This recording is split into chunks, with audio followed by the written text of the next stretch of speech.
Yes, Manisha, welcome. Thank you so much, sir. Okay. जंगले sir सुरू करूया आपण. ना एकदा फोन करून बघू का कोणाला? वाड सरांना. नाही येतील ते, त्यांना माहिती वेळ येतील. पहिला फोन करा तुम्ही, काय मी करतो. सुरुवातच आपल्याला त्यांच्या सोबत करायची आहे. हा नाही ठीक आहे, मी करतो. हा ठीक आहे.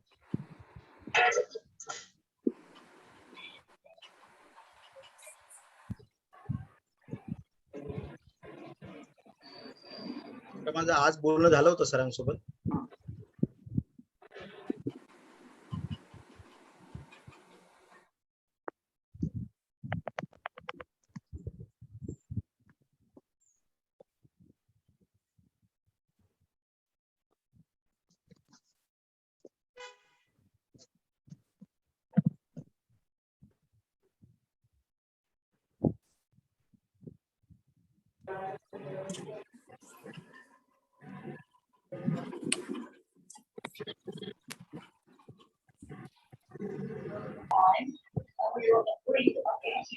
Good evening, sir.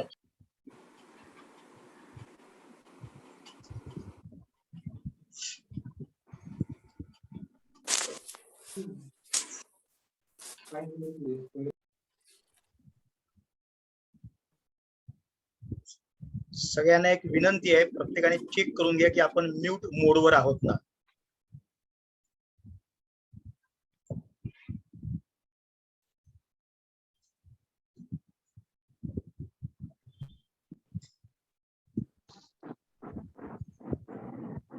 हॅलो. हा okay okay okay okay okay okay. Are you travelling? Okay okay good. हा कनेक्शनचा प्रॉब्लेम आहे. काय म्हणाले? कनेक्शनचा प्रॉब्लेम आहे, ट्राय करतायत ते. अच्छा, मग ते चालता चालता बोलणार आहेत की थांबणार आहेत कुठे? नाही आहे, घरीच आहेत.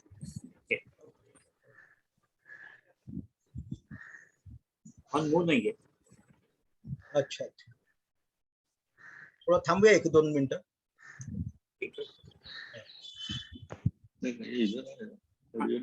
आले. वेलकम, नमस्कार वाड सर.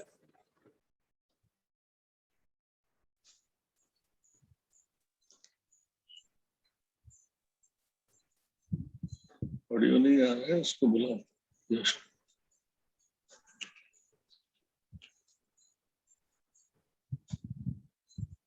वाड सर तुमचा ऑडिओ येतोय, आहे ऑडिओ.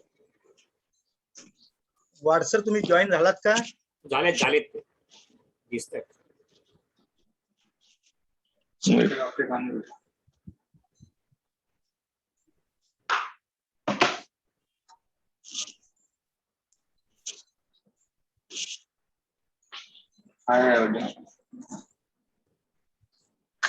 लगी नहीं.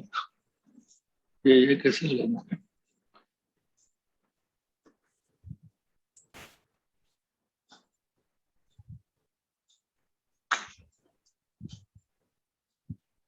नहीं,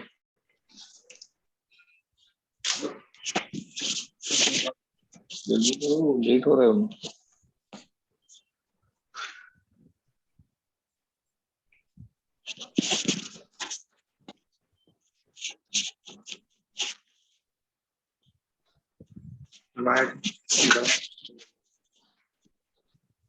ऑडिओ ही नहीं. सर आवाज येतोय का? हाँ आता येतोय. थँक्यू. आम्हाला वेलकम सर. हाँ sorry, my apologies for joining late. असं काही नाही, टेक्निकल प्रॉब्लेम मुळे कुणाचं काही चालत नाही सध्या. असंच झालं actually. Good evening to everybody. Good evening sir. चला कार्यक्रम सुरू करूया आपण आता. सगळ्यांना नमस्कार. आपण आज शिक्षण कट्ट्यावर 12व्यांदा भेटतो आहोत. आजचा आपला हा 12वं पुष्प आहे आपलं. फार छान वाटतंय. म्हणजे प्रत्येक महिन्याच्या पहिल्या शनिवारी आपण सगळे इथे भेटतो. त्यानिमित्त सगळ्यांना परत एकदा नमस्कार. आजचे आपल्या कट्ट्यावरचे प्रमुख पाहुणे श्री श्रीकांत शरणचंद्र वाड सर, ज्यांचा आपण आज सत्कार करणार आहोत त्या मनीषा पांडे मॅडम, आपल्या संस्थेचे कार्यकारी विश्वस्त दिघे सर, पाचही विभागाचे प्रमुख पदाधिकारी, संस्थेचे व्यवस्थापक सहानी सर, प्रज्ञा भाषा केंद्राच्या दोंदेबाई, आपल्या क्रीडा संकुलातील सर्व प्रशिक्षक आणि पाचही विभागातील शिक्षक वर्ग, आणि मला वाटते आज काही विद्यार्थी सुद्धा आहेत की जे आपल्या क्रीडा संकुलाचे विद्यार्थी आहेत, ते या सगळ्यांचं इथे स्वागत करतो. आपण या कार्यक्रमामध्ये एका कुठल्या तरी तज्ञ व्यक्तीला बोलवतो आणि एक विषय ठरवतो आणि त्यांच्यासोबत गप्पा मारतो, कारण या कार्यक्रमाचं नावच आहे कट्टा आहे सर, हा शिक्षण कट्टा. त्यामुळे यावर एक विषय ठरवून गप्पा मारल्या जातात. पण आजचं स्वरूप जरासं वेगळं आहे. अजून इथे आज आपण एक सत्कारही करणार आहोत सुरुवातीला. त्या सत्काराच्या संदर्भात आपण आधी जरा जाणून घेऊया की कोणाचा सत्कार आहे ते आपल्याला कळेल आणि कशाबद्दल आहे तेही कळेल. विशेष गोष्ट घडलेली आहे. छत्रपती पुरस्कार विजेत्या श्रीमती मनीषा सत्यजित डांगे, मला वाटते मग मी चुकून पांडे म्हणालो होतो, डांगे मॅडम, सरस्वती मंदिर ट्रस्टच्या क्रीडा संकुलातील बास्केटबॉलच्या प्रशिक्षक आहेत. त्यांचा आपण आज एका खास विक्रमाबद्दल सत्कार करणार आहोत. भारतीय रेल्वेमध्ये सध्या बास्केटबॉलचं प्रशिक्षण देतात. 21 वर्षांपासून त्या सेंट्रल रेल्वे करिता खेळत आहेत. त्यांच्या टीमने 13 गोल्ड आणि 2 सिल्वर मेडल्स मिळवलेले आहेत. त्यांनी भारतालाही रिप्रेझेंट केलेलं आहे आणि तेव्हा गोल्ड मेडलही मिळवलेलं आहे. आज आपण त्यांचा जो सत्कार करणार आहोत तो एशिया बुक ऑफ रेकॉर्ड मध्ये त्यांची नोंद झाल्याबद्दल, त्या पब्लिकेशनने त्यांच्याबद्दल काय म्हटलंय ते मी इथे उद्धृत करतो त्याच शब्दांमध्ये. Manisha Satyajit Dange, born on December 8, 1979 of Maharashtra, India, is titled as Grandmaster for throwing the basketball shot. The shot sailed through the air and landed in the basket placed at a distance of 22 meters. मला वाटते प्रत्येकाने समोर 22 metres म्हणजे किती अंतर हे जरा डोळ्यासमोर आणावं. आणि एवढ्या लांबून त्यांनी तो बॉल फेकला आणि तो बरोबर बास्केटमध्ये गेला. हा रेकॉर्ड आहे आणि त्याबद्दल आपल्या संस्थेचे कार्यकारी विश्वस्त आणि आजचे आपले प्रमुख पाहुणे यांना मी विनंती करतो की त्यांचा सत्कार करावा. म्हणजे स्टेजवर असताना आपण दोघं मिळून सत्कार करतो, तसा आता तुम्ही दोघं मिळून आभासी पद्धतीने कसा करता ते बघूया. दिघे सर.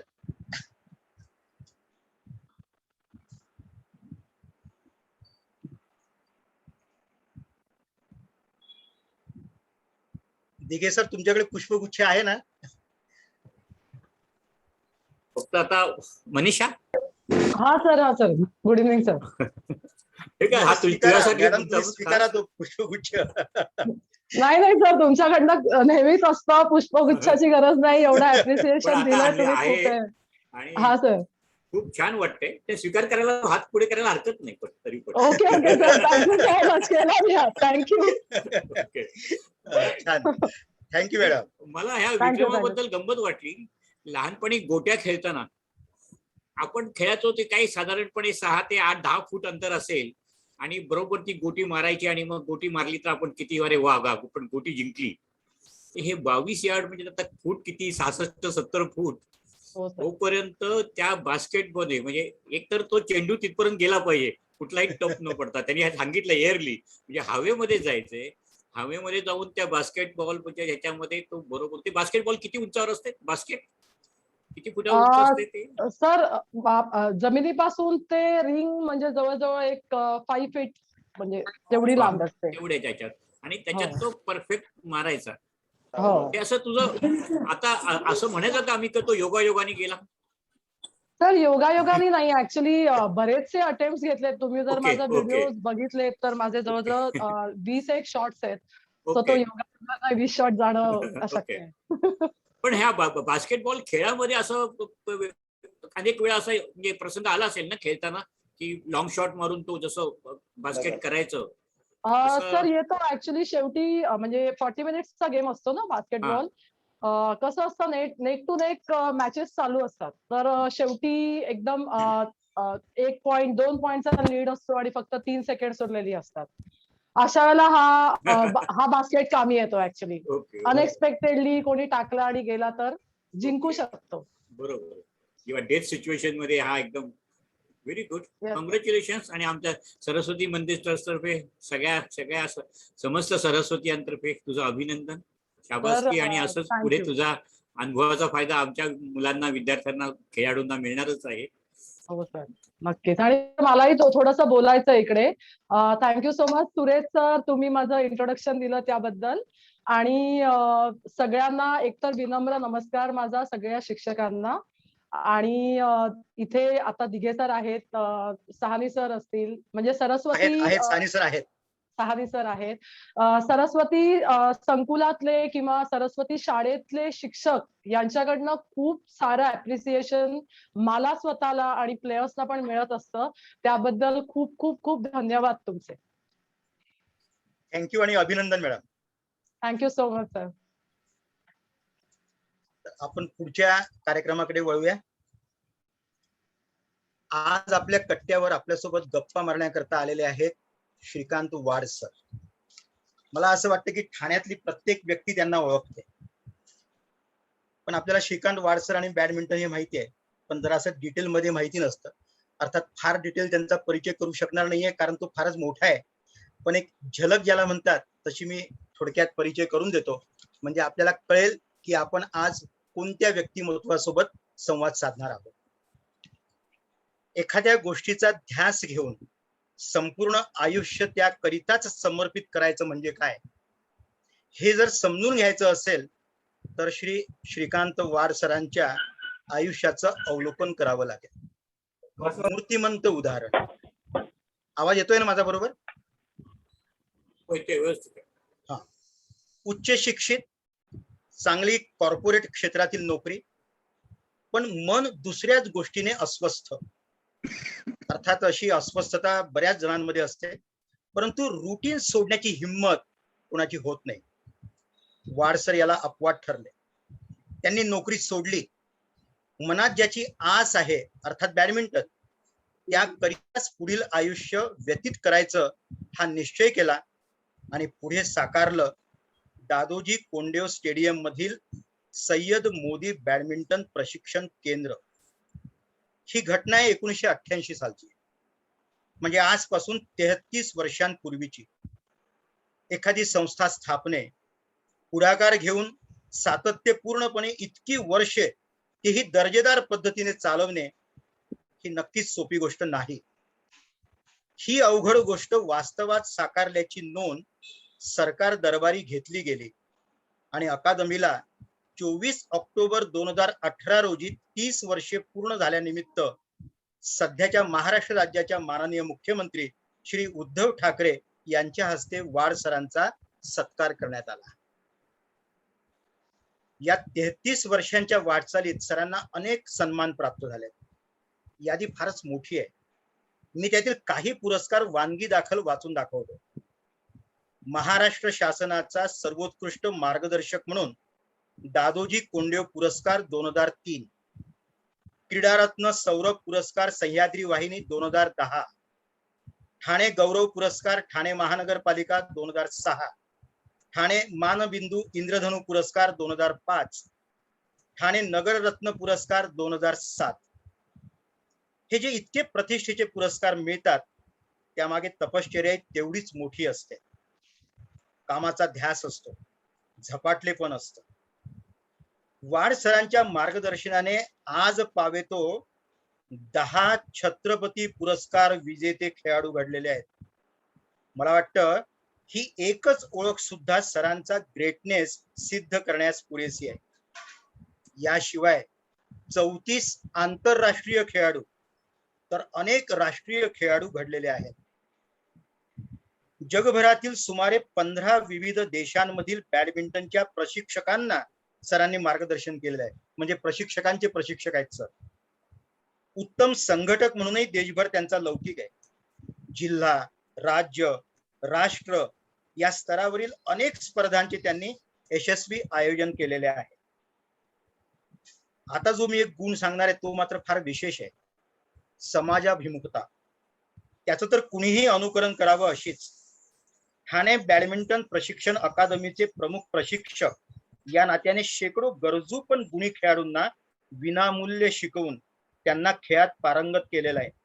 शिवाय त्यांना नोकऱ्या मिळवून देण्यातही मोलाचं सहाय्य केलेलं आहे. 100हूनही अधिक आदिवासी खेळाडूंना मोफत प्रशिक्षण दिलेलं आहे. ते गरजू विद्यार्थ्यांना मोफत प्रशिक्षण तर देतातच, पण वेळ पडल्यास स्वतःच्या घरी ठेवून घेऊन त्यांची सर्व सोयही करतात. मला असं वाटतं हे एखाद्या गोष्टी करता जेव्हा तुम्ही वाहून घेता ना तेव्हाच हे शक्य होऊ शकतं, त्याशिवाय हे शक्य नाही आहे. खरं म्हणजे खेळाडू म्हटला की त्याचा संचार मैदानावर, कोर्टवर, पण वाड सरांचा संचार टीव्हीवरील खेळ विषयक अनेक कार्यक्रमांमध्येही असतो. ते बॅडमिंटनचं समालोचनही करत असतात टीव्हीवरून. बॅडमिंटनची रॅकेट ती जितक्या लीलया फिरवतात तितक्याच लीलया त्यांची लेखणीही चालते आणि म्हणूनच त्यांनी अनेक वृत्तपत्रांमधून क्रीडा विषयक लेखन केलेलं आहे. सरांनी रिसर्च पेपरचं वाचनही केलेलं आहे बरं का. आशियाई गेम्स बीजिंग 1990 तसेच हिरोशिमा 1994 येथे झालेल्या एशियन गेम्स स्पोर्ट्स सायन्स काँग्रेसमध्ये संशोधन विषयक पेपरचं वाचन केलेलं आहे. हे होते ओळखीचे हायलाइट्स. म्हणजे आपण एखादा गेम त्याचं नंतर दुसऱ्या दिवशी हायलाइट्स बघतो तसे हे फक्त हायलाइट होते, कारण ओळख फार मोठी आहे. पण मला असं वाटतं की या ओळखीतून आज आपण कट्ट्यावर कुणासोबत संवाद साधणार आहोत, कुणासोबत बोलणार आहोत, हे व्यक्तिमत्व किती ग्रेट आहे हे आपल्यापैकी प्रत्येकाला कळलं असेल. सर, आता आपण आपला संवाद सुरू करूया. वाड सर. नमस्ते. नमस्कार सर. आपण जी ओळख करून दिली त्याबद्दल आपले मनापासून आभार. आणि या कट्ट्यावर मला बोलवून माझं मनोगत सांगण्याची देखील संधी दिलीत याबद्दल आपण तसंच आदरणीय दिघे सर आणि आपल्या सर्व शिक्षकांचं या ठिकाणी मी मनापासून आभार मानतो.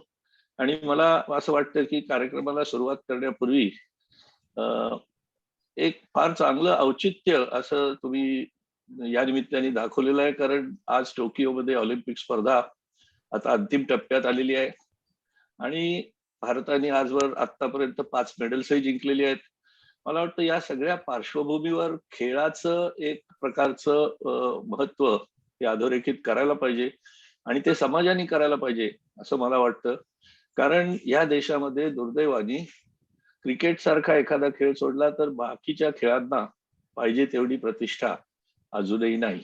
लोकप्रियता नक्कीच वाढते सर्व खेळांची, परंतु क्रिकेटच्या खेळाडूंना जे ग्लॅमर लाभतं त्या ग्लॅमरची बरोबरी बाकीचे क्रीडा प्रकार अजून फारसे करू शकलेले नाहीयेत.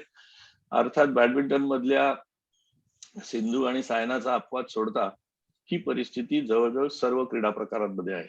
त्यामुळे मला 2 गोष्टी या ठिकाणी मुद्दाम उल्लेख करावाशा वाटतात. एक म्हणजे खेळाडूंना खेळण्यासाठी एक हक्काचं व्यासपीठ आज तुमच्या शाळेनं हे उपलब्ध करून दिलेलं आहे. ही एक फार मोठी बाब आहे. जिथे आज ठाण्यासारख्या शहरामध्ये तुम्ही बघितलं असेल तर हजारो लाखो नवीन इमारती आणि टॉवर्स गेल्या 25 वर्षामध्ये तयार झाल्या, परंतु क्रीडांगणं किती तयार झाली याचा जर का कोणी विचार केला तर एका हाताच्या बोटावर मोजण्या एवढी सुद्धा क्रीडांगणं या शहरामध्ये तयार झालेली नाहीत, ही वस्तुस्थिती आहे. त्यामुळे सरस्वती शाळेतर्फे आपण जे क्रीडा संकुल चालवत आहात तिथे मी नेहमी, कारण मी तिथून अतिशय जवळ राहतो आणि माझे अनेक विद्यार्थी या शाळेने घडवलेले आहेत, त्यामुळे हे किती मोठं काम आहे याची मला पूर्णपणे जाणीव आहे. तिथनं जाता येताना शाळेत क्रीडा संकुलात जाणारी छोटी छोटी ऍथलीट्स मी बघतो, तेव्हा मला असं वाटतं की हे खूप मोठं काम आहे, कारण आज कुठल्याच शाळेला क्रीडांगण उपलब्ध नाही. आणि जे क्रीडांगण उपलब्ध आहे त्याचा उपयोग खरोखर खेळाडूंसाठी केला जातोय का, हा जर का प्रश्न विचारला तर मला वाटतं त्याचंही उत्तर बरंचसं नकारार्थी असेल. परंतु या सगळ्या पार्श्वभूमीवर आपण शाळेतर्फे, आपल्या ट्रस्टतर्फे जे काय क्रीडापटूंसाठी क्रीडा संकुल उभारून काम करत आहात किंवा अन्यथा, तर ते माझ्या मते खूप मोठं, मोलाचं आणि महत्वाचं आहे. एवढं मी सुरुवातीला बोलतो. आणि सर, आपण काही प्रश्न काढले असतील अशी मी अपेक्षा करतो. तर आपण जे काही प्रश्न काढले असतील त्या अनुषंगाने आपण हा कार्यक्रम पुढे नेऊया, अशी माझी नम्र विनंती आहे. धन्यवाद सर. आता आपण प्रश्न जेव्हा म्हणजे बाकीच्यांना जे यातले आपल्या क्रीडा संकुलातले प्रशिक्षक सुद्धा आहेत, त्यांनाही माझी विनंती आहे की तुम्ही सुद्धा प्रश्न विचारू शकता. सुरुवात आपण असं करूया की सरांचा जरासा प्रवास जाणून घेऊया. तुम्ही प्रशिक्षक झालात म्हणजे आधी नक्की तुम्ही खेळत असणार, तुम्ही खेळाडू ते प्रशिक्षक, हा जो तुमचा प्रवास आहे तो जरा आम्हाला ऐकवा, आम्हाला आवडेल तो ऐकायला. बॅडमिंटन बेसिकली मी शिकलो आणि खेळायला लागलो ते अंगभूत आवडीमुळे. आणि माझी आई त्या काळामध्ये, म्हणजे I am talking about 1960s and 70s, early 70s, he badminton खेळायला आरे क्रीडा मंडळामध्ये जात असे. ते पाहून मला बॅडमिंटनची आवड लागली. अगदी खरं सांगायचं म्हणजे त्या काळामध्ये बॅडमिंटन शास्त्रशुद्ध पद्धतीने शिकवण्यासाठी कुठल्याही प्रकारचं वातावरण आपल्या शहरात नव्हतं.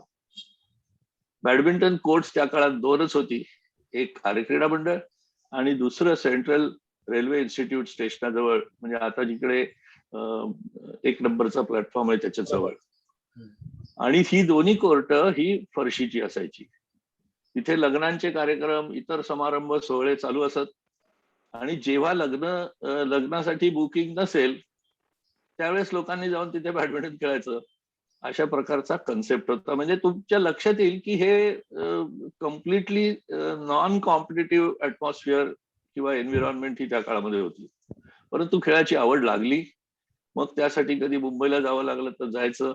परंतु खिशामध्ये तितके पैसे नसायचे, कारण मध्यमवर्गीय पालकांचा एक जो दृष्टिकोन असायचा तो माझ्याही पालकांचा बऱ्याचशा प्रमाणात होता की आधी शिक्षण, मग वेळ उरला तर खेळ. बरोबर. त्यामुळे मी ऑनेस्टली कॉलेजमधनं जवळजवळ ग्रॅज्युएट होईपर्यंत कुठलाही खेळ हा कॉम्पिटिटिव्ह दृष्ट्या किंवा फुल टाइम असा खेळू शकलोच नाही. कारण एक तर लॅक ऑफ गायडन्स आणि दुसरं लॅक ऑफ इन्फ्रास्ट्रक्चर. परंतु तरी सुद्धा स्टेट चॅम्पियनशिप मध्ये खेळणं, नॅशनल मध्ये खेळणं हे सुरू होतं. पण कुठेतरी ती जाणीव असायची की अरे हे आपण करतोय, परंतु आपल्या पुढे खूप या क्षेत्रामध्ये करण्याजोगं आहे.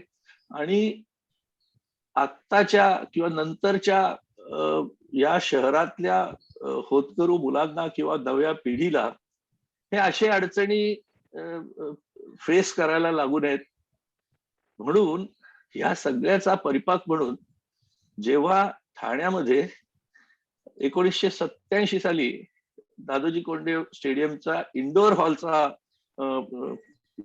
कन्स्ट्रक्शन पूर्ण झालं आणि त्यावेळेस ती जी कोर्ट्स तिथे तयार झाली, इंडोर हॉल तयार झाला बेसिकली, आणि मग त्याच्यामध्ये 4 कोर्ट्स होती त्या काळामध्ये. तेव्हा मी आणि माझे काही सहकारी जे बॅडमिंटन खेळत होते त्यांना मी अशी कल्पना सांगितली की बाबा ज्या अडचणीतनं आपण गेलो त्या अडचणी जर का पुढच्या पिढीला फेस कराव्या लागू नयेत अशी आपली इच्छा असेल तर आपण इथे प्रशिक्षण सुरू केलं पाहिजे. म्हणजे आपल्याकडे राष्ट्रीय आंतरराष्ट्रीय स्तरावरचे इन्फ्रास्ट्रक्चर तयार होईल आणि त्यातून आपण कदाचित पुढची नवीन पिढी बॅडमिंटनच्या क्षेत्रातली ही घडवू शकू, अशा तऱ्हेचा विश्वास मला कुठेतरी आतमध्ये वाटत होता. मग जेव्हा आम्ही पहिल्यांदा या सर्व उपक्रमांची सुरुवात म्हणून मार्च महिन्याच्या 1, 2 आणि 3 या तारखांना 1988 ची गोष्ट ती सांगतोय, पहिली ठाणे महापौर चषक अखिल भारतीय स्पर्धा भरवण्याचं निश्चित केलं. या उपक्रमाच्या पाठीशी होते त्यावेळचे महापालिका आयुक्त सुरेश जोशी आणि ठाण्याचे त्या काळातले अत्यंत उत्साही नगरसेवक प्रकाश परांजपे या दोघांनी मला पूर्णपणे उत्तेजन दिलं. आणि मग ती स्पर्धा भरवण्यात आली. प्रकाश पडुकोण सारख्या त्या काळच्या आणि इव्हन आजच्या देखील असामान्य खेळाडूचा खेळ बघायची संधी ठाणेकरांना मिळाली. मला असं वाटतं की त्यावेळेस आम्ही इतकी हॉलमध्ये प्रचंड गर्दी झाली की लोकांना, प्रेक्षकांना अकोमोडेट करू शकलो नाही. मग खाली क्लोज सर्किट टीव्ही लावून आणि तिकीट विकून बॅडमिंटनचे सामने ठाण्यामध्ये बघितले गेले. ही गोष्ट आज कोणाला सांगितली तर त्याच्यावर विश्वास बसणार नाही कोणाचा, परंतु ही सत्य गोष्ट आहे. आणि मग तो उत्साह बघून मी असं ठरवलं की आता मी जी काय नोकरी व्यवसाय त्या काळामध्ये करत होतो ते सोडून आपण बॅडमिंटन प्रशिक्षणाच्या क्षेत्रात यायचं. आणि मी तत्काळ माझ्या काही सहकाऱ्यांचा आणि सर्वात महत्वाचं म्हणजे माझ्या पत्नीचा तिला विश्वासात घेऊन तिला हा बेत सांगितला. आणि सुदैवाने तिने मला पूर्णपणे सहकार्य दिलं. तेव्हा याची खूप मोठी श्रेय हे निश्चितपणे तिला द्यायला पाहिजे. आणि माझ्या कुटुंबियांना, मुलगा तर अर्थात तेव्हा लहानच होता, पण मी पतियाळा मधल्या नॅशनल इन्स्टिट्यूट ऑफ स्पोर्ट्स मध्ये प्रशिक्षणाचा अभ्यासक्रम करण्यासाठी दाखल झालो. तिथून मी तो अभ्यासक्रम पूर्ण केला. आणि जेव्हा मी इतका कॉन्फिडंट होतो की मला आता या क्षेत्रात मुलांना शिकवण्यासाठीच तांत्रिक ज्ञान हे मिळालेलं आहे आणि तो NIS चा कोर्स केल्यानंतर 1 ऑक्टोबर 1988 ला मी सय्यद मोदी बॅडमिंटन प्रशिक्षण योजना ही ठाण्यामध्ये खंडू रांगणेकर बॅडमिंटन हॉलमध्ये सुरुवात केली. आणि ते अगदी छोटंसं रोपटं होतं. तेव्हा 50-60 मुलं होती.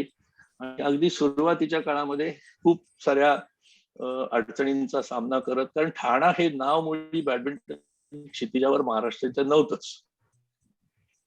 तिथपासून सुरुवात करून हळूहळू खेळाडू डेव्हलप करणं आणि मग त्यांना कॉम्पिटिशन्स मध्ये उतरवणं, अशी ती सगळी एक प्रोसेसच सुरू झाली. आणि 1991 साली आमचा पहिला खेळाडू, म्हणजे 3-3.5 वर्षानंतर आमचा पहिला खेळाडू हा राज्याच्या संघामध्ये सिलेक्ट झाला. आज भारताच्या संघामध्ये देखील अनेक खेळाडू ठाण्याचे असतात. अनेक खेळाडूंना विविध पुरस्कार लाभले, अनेक राष्ट्रीय विजेते आम्ही घडवले. परंतु ती सुरुवात 88 ते 91-92 पर्यंतची जी होती ती अतिशय खडतर होती.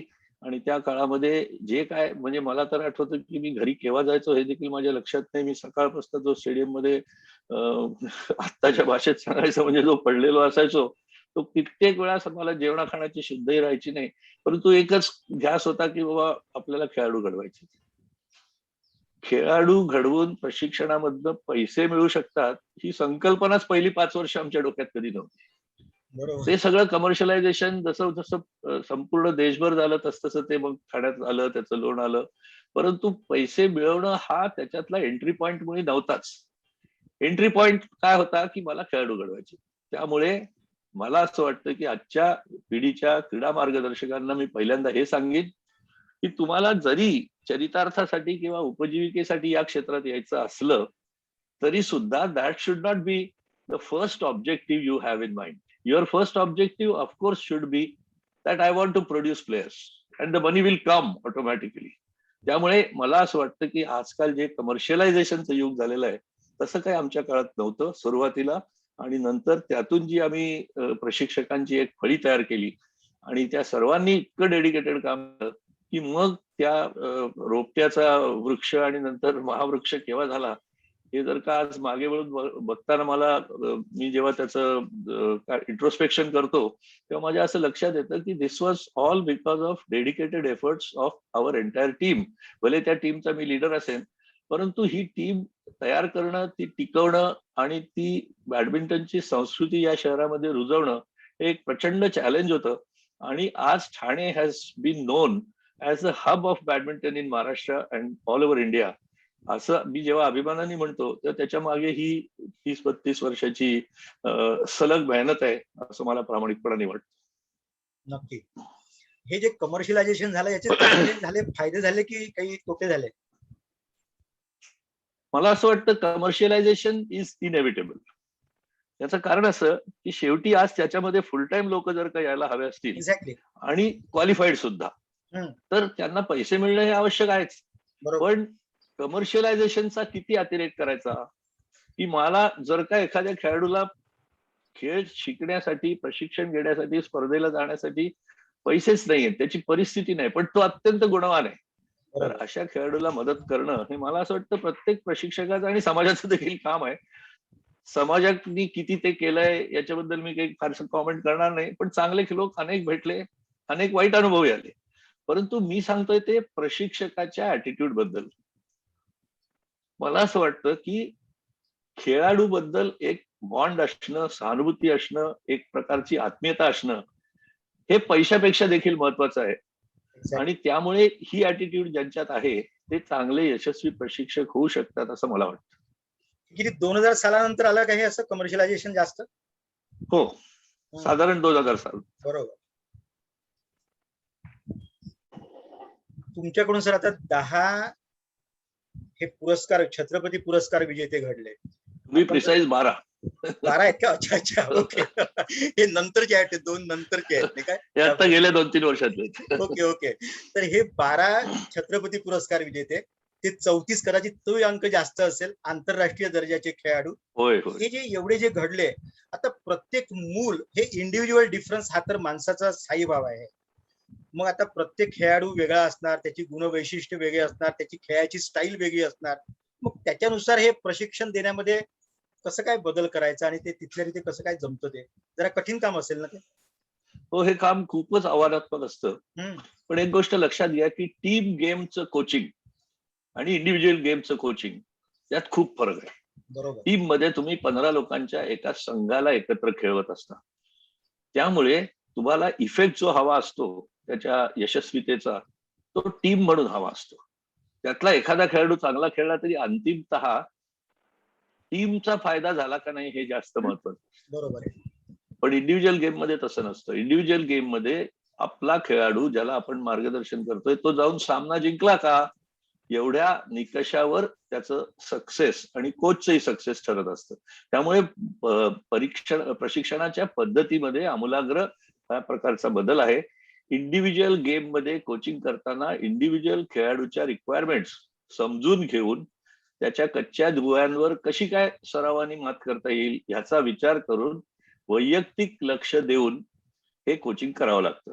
आणि अनेकदा असं दिसतं की कोचिंग करत असताना आपण शिकवलेले 2 खेळाडूच एकमेकांच्या विरोधात सामना खेळायला उभे ठाकतात. त्यावेळेस तुम्हाला कमालीची निष्पक्षपाती भूमिका घ्यावी लागते आणि प्रत्येकाशी वैयक्तिक लेवलवर अनालिसिस करून त्यांचे गुणदोष दुसऱ्यावर अन्याय होणार नाही या पद्धतीने सांगणं हे माझ्या मते खूप खूप मोठं चॅलेंज आहे. बरोबर. तर आपल्या क्रीडा संकुलातले जे आहेत प्रशिक्षक, त्यांना काही प्रश्न विचारायचे त्यांनी विचारून घ्या, कारण नाही तर मग मीच बोलत राहील आणि ते मागे राहून देईल, असं नको व्हायला.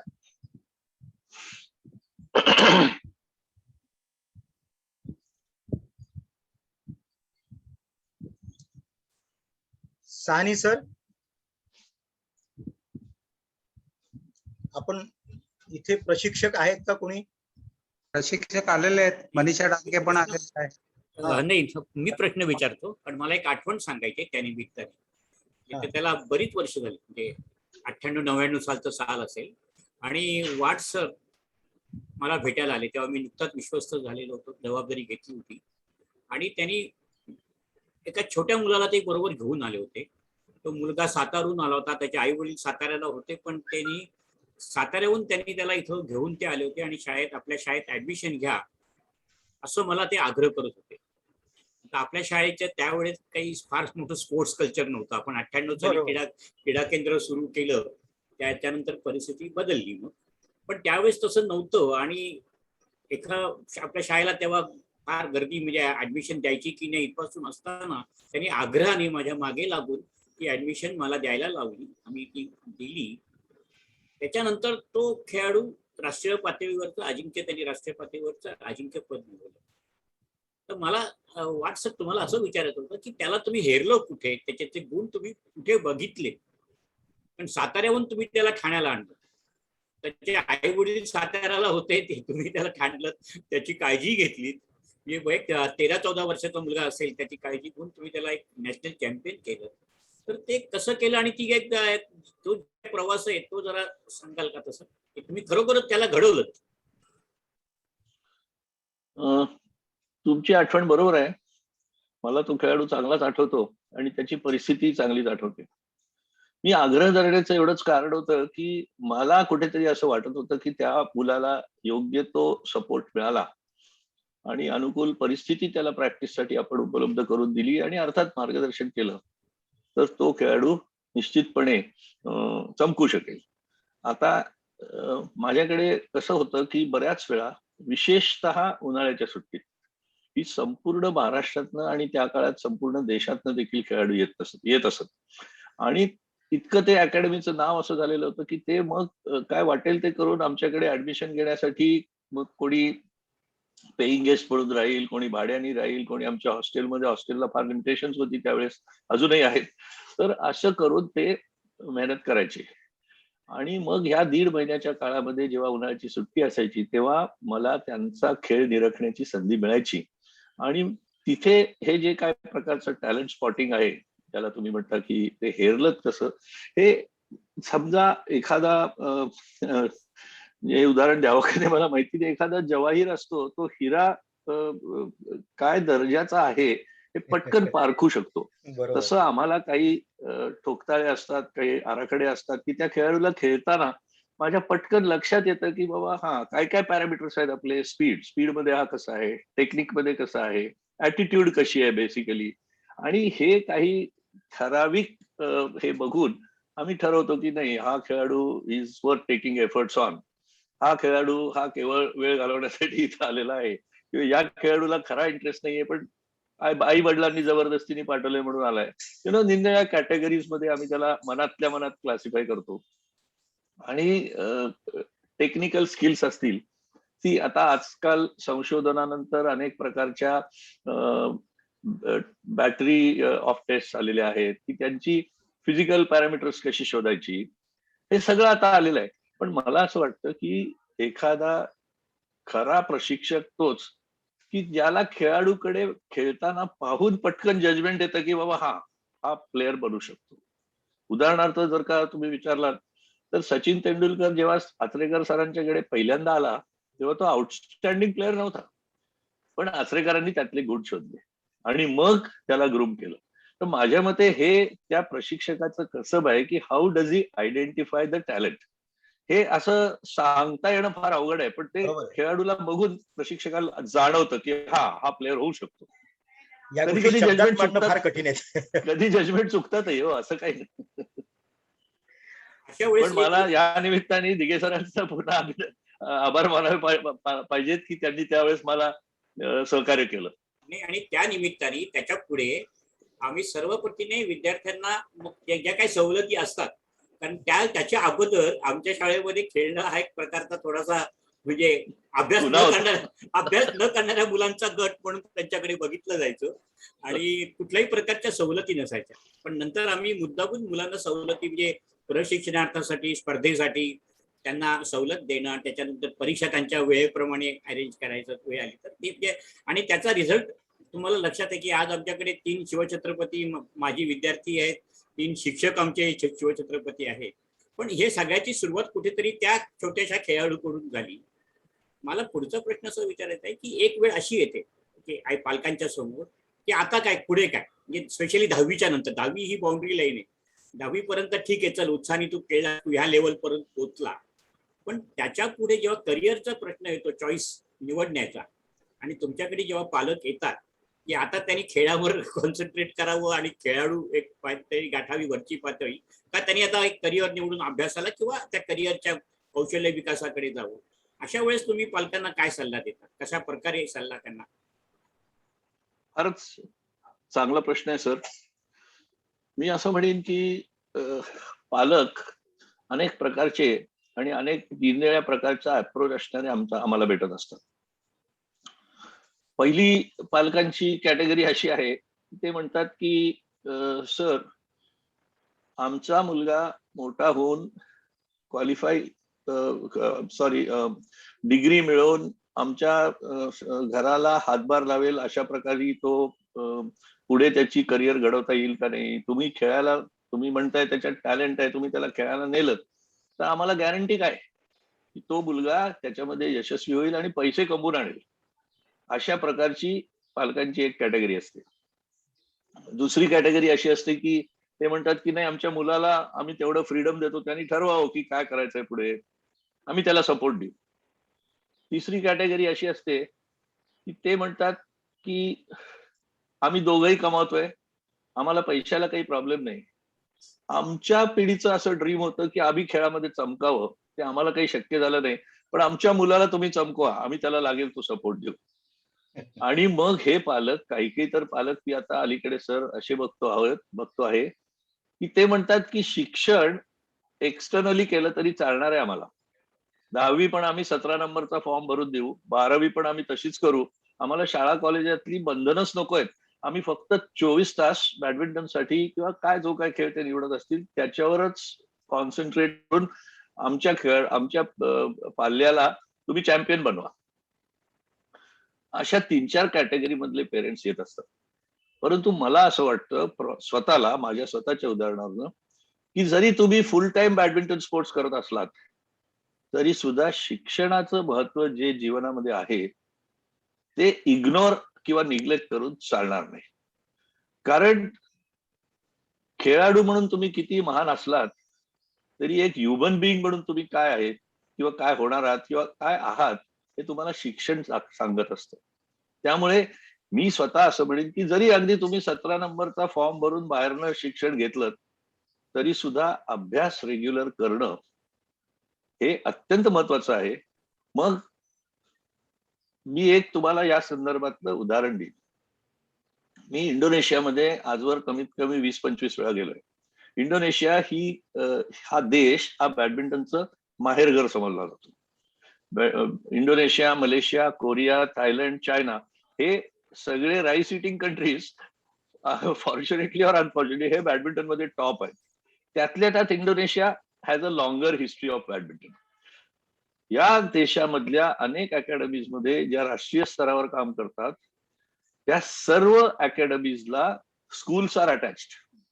म्हणजे त्या अकॅडमीच्या प्रिमायसेस मध्येच शाळा आहेत आणि खेळाडूंचं संपूर्ण training program is done in consultation with the principals and the school teachers. त्यामुळे त्यांच्याकडे हा सगळा जो याच्यामधला एक संतुलनाचा भाग आहे की बॅडमिंटनचा सराव, प्रॅक्टिस, स्पर्धा आणि शाळेतला अभ्यास आणि शाळेतला काय कमिटमेंट्स असतील याचं कॉम्बिनेशन करण्याची त्यांच्याकडे सिस्टीम आहे. दुर्दैवाने आमच्याकडे, आपल्याकडे ही सिस्टीम नाही. ही सिस्टीम रुजलेलीच नाहीये आणि ती रुजण्यामध्ये फार अडचणी आहेत असं मला स्वतःला वाटतं. त्यामुळे आज ज्या शाळा विद्यार्थ्यांना खेळण्यासाठी प्रोत्साहन देतात त्यांच्यातल्या सुद्धा बऱ्याच शाळा मी असं बघतो की आम्ही त्यांना 2 तास खेळायला देतो ना, परंतु आज प्रोफेशनल स्पोर्ट्सची रिक्वायरमेंट काय आहे की any game if you want to play at competitive and professional level in this country, even in juniors और sub juniors, it has become a full time affair. हे पहिल्यासारखं असं राहिलेलं नाही की मी 8 तास शाळा करून संध्याकाळी तासभर सराव करून स्टेट चॅम्पियन होईल, असं आता होत नाही. आता त्यासाठी त्या मुलाला किंवा मुलीला खूप प्रचंड एक्स्ट्रा मेहनत करावी लागते कारण कॉम्पिटिशन खूप वाढली. तुम्ही सर 90-95 सालच्या ज्या गोष्टी सांगता आहात त्या मी गेलेलो because I am a witness to that. त्यावेळेस ते शक्य होतं.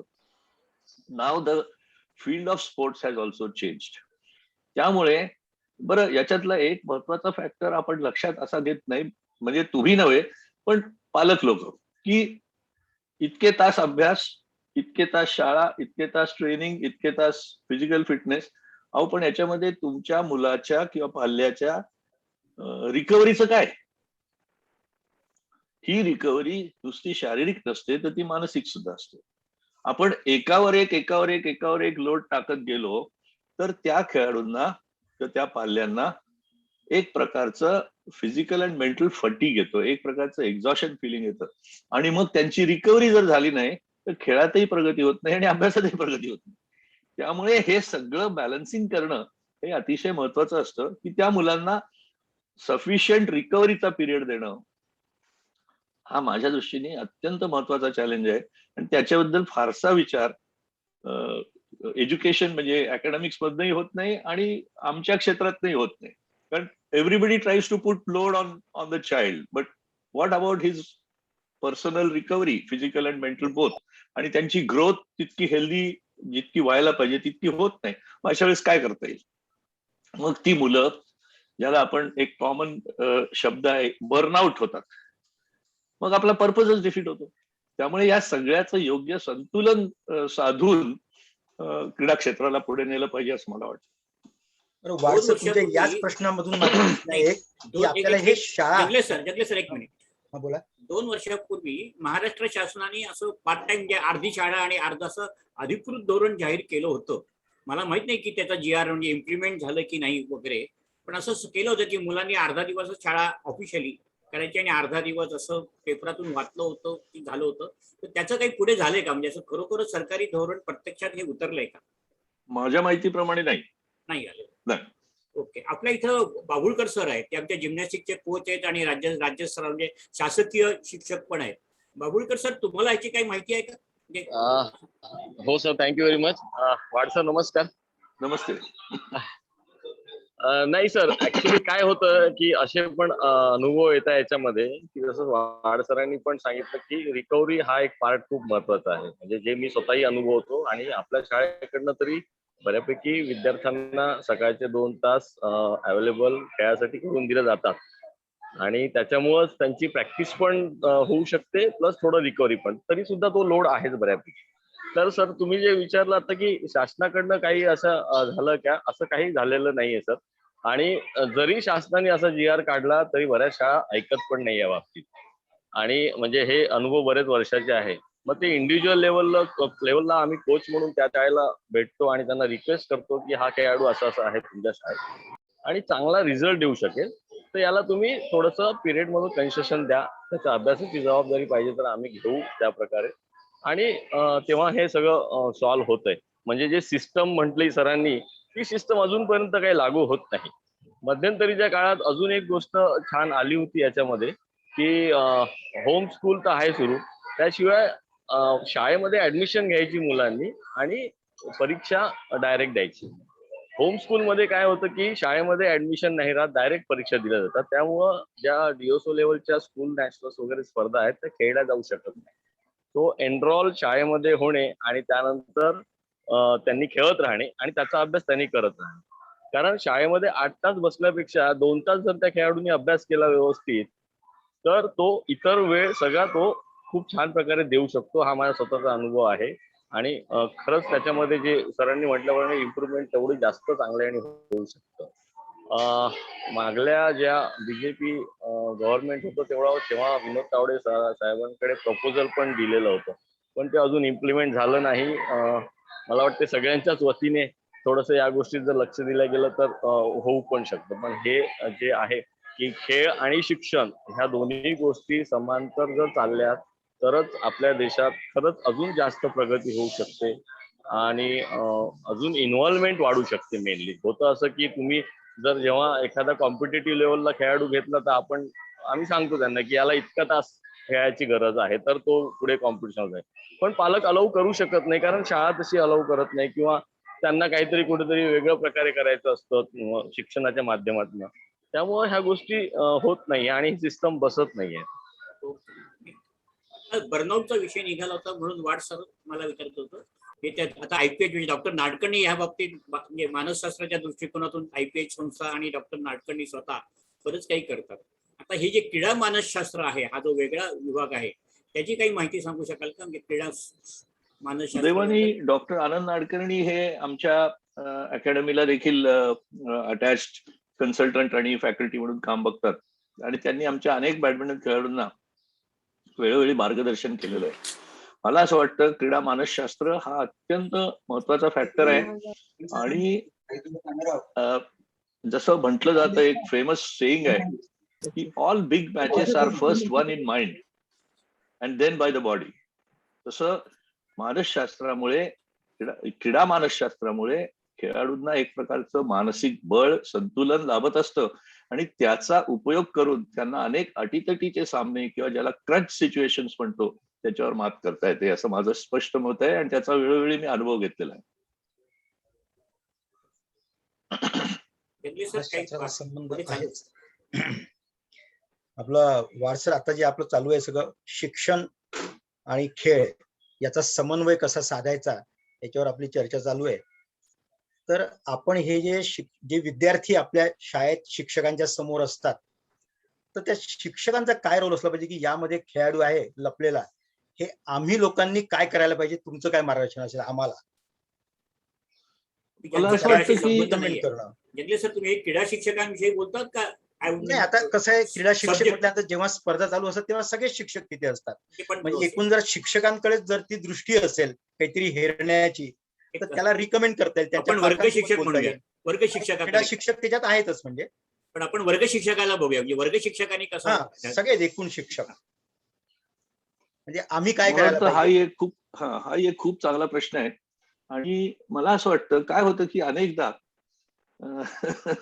म्हणजे मी सांगतो तो अनुभव काही खेळाडूंनी मला सांगितलंय म्हणून मी आज शेअर करतोय.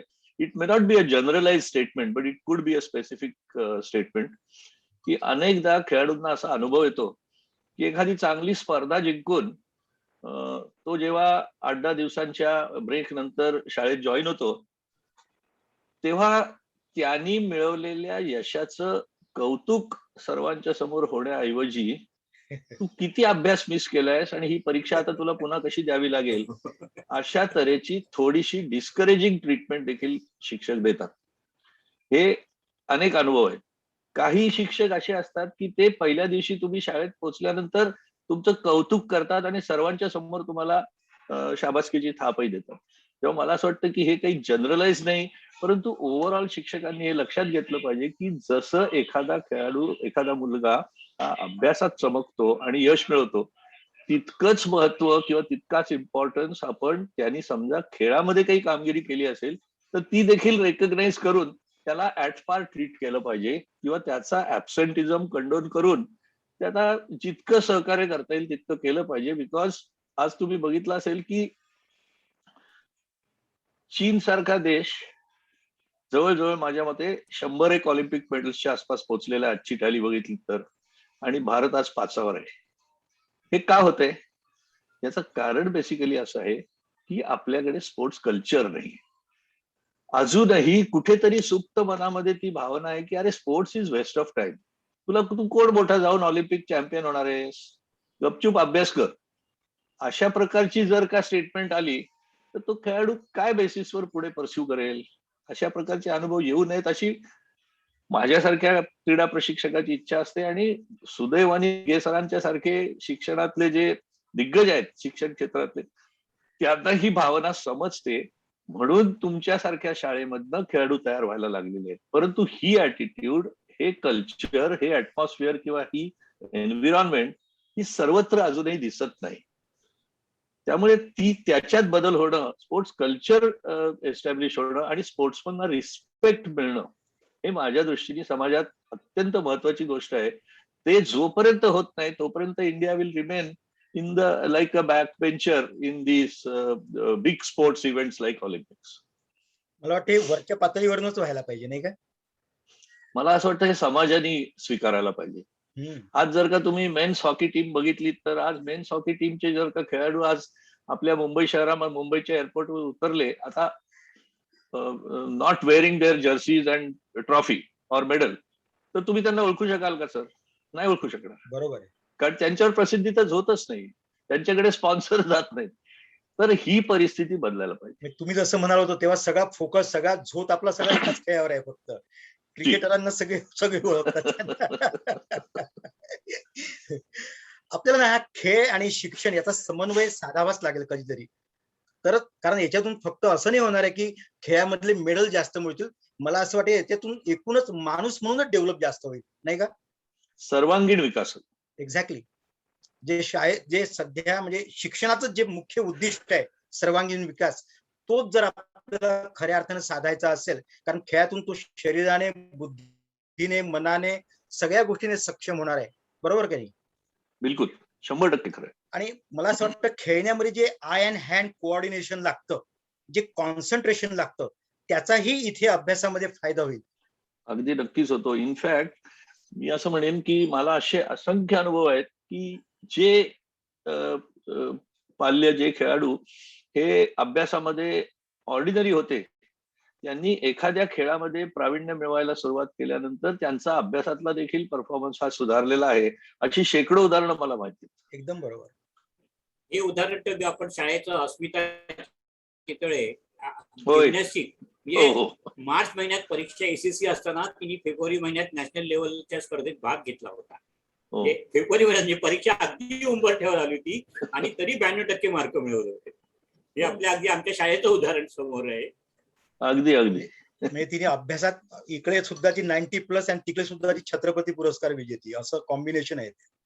होय होय तर मला एक विचारत होतं, किलिंग इन्स्टिंक्ट हा जेव्हा शब्द वापरला जातो, तिथं आपण म्हणतो अपयश हे यशाची पहिली पायरी आहे, नंतर खेळण्यातला आनंद घ्या, बाकी पण नाही, मग असेल हरी तर देईल खाटल्या, असं सगळे जे काही आपण शब्दप्रयोग वापरत असतो आणि त्याच्या अगेन्स्ट आपण हा किलिंग इन्स्टिंक्ट शब्द वापरतो. तर हा तोल परीक्षक म्हणून तुम्ही कसा सांभाळता? एक छोटी दुरुस्ती याच्यामध्ये मी अशी करीन की I don't use the word killing instinct, I use the word winning instinct. Okay. शेवटी तुम्ही खेळाडू म्हणून जेव्हा मैदानावर जाता तेव्हा निश्चितपणे तुम्ही जिंकण्यासाठी गेलं पाहिजे.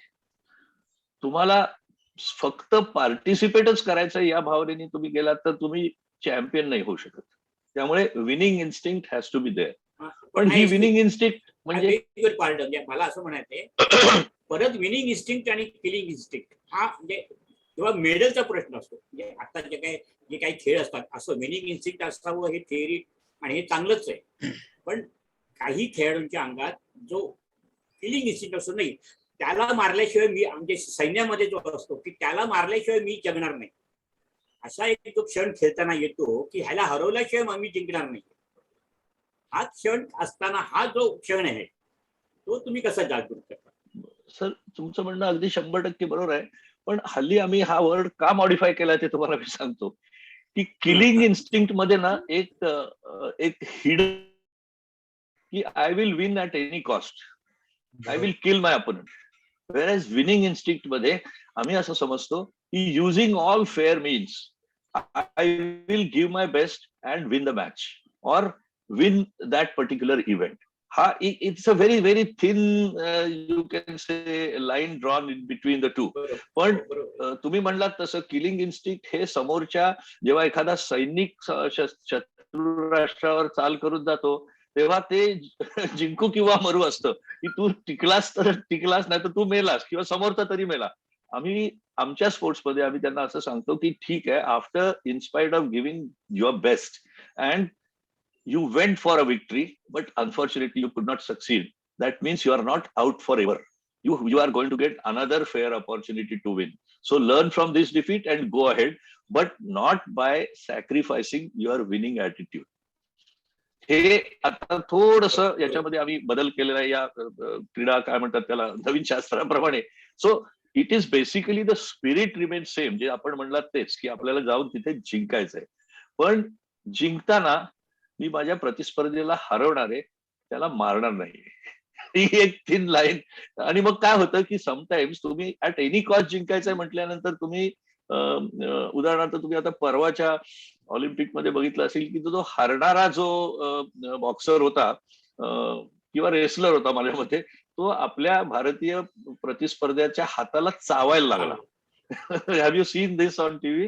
तर this is out of desperation, you know, this is unethical and this is unsporting. So आपल्याला असे खेळाडू घडवायचे की जे आपली शान ठेवून जिंकतील, पण जिंकताना जे प्रयत्न करावे लागतात 100% किंवा 110% त्यात कुठेही कसूर होऊन देणार नाहीत. So this winning instinct we try to teach to everybody that by being fair. See, मी नेहमी खेळाडूंना असं सांगतो की तुम्ही कोर्टामध्ये उतरल्यानंतर एकमेकांचे प्रतिस्पर्धी आहात, रायव्हल्स आहात, पण once the match is finished and you shake hands, then you are each other's friends because you have to practice together again.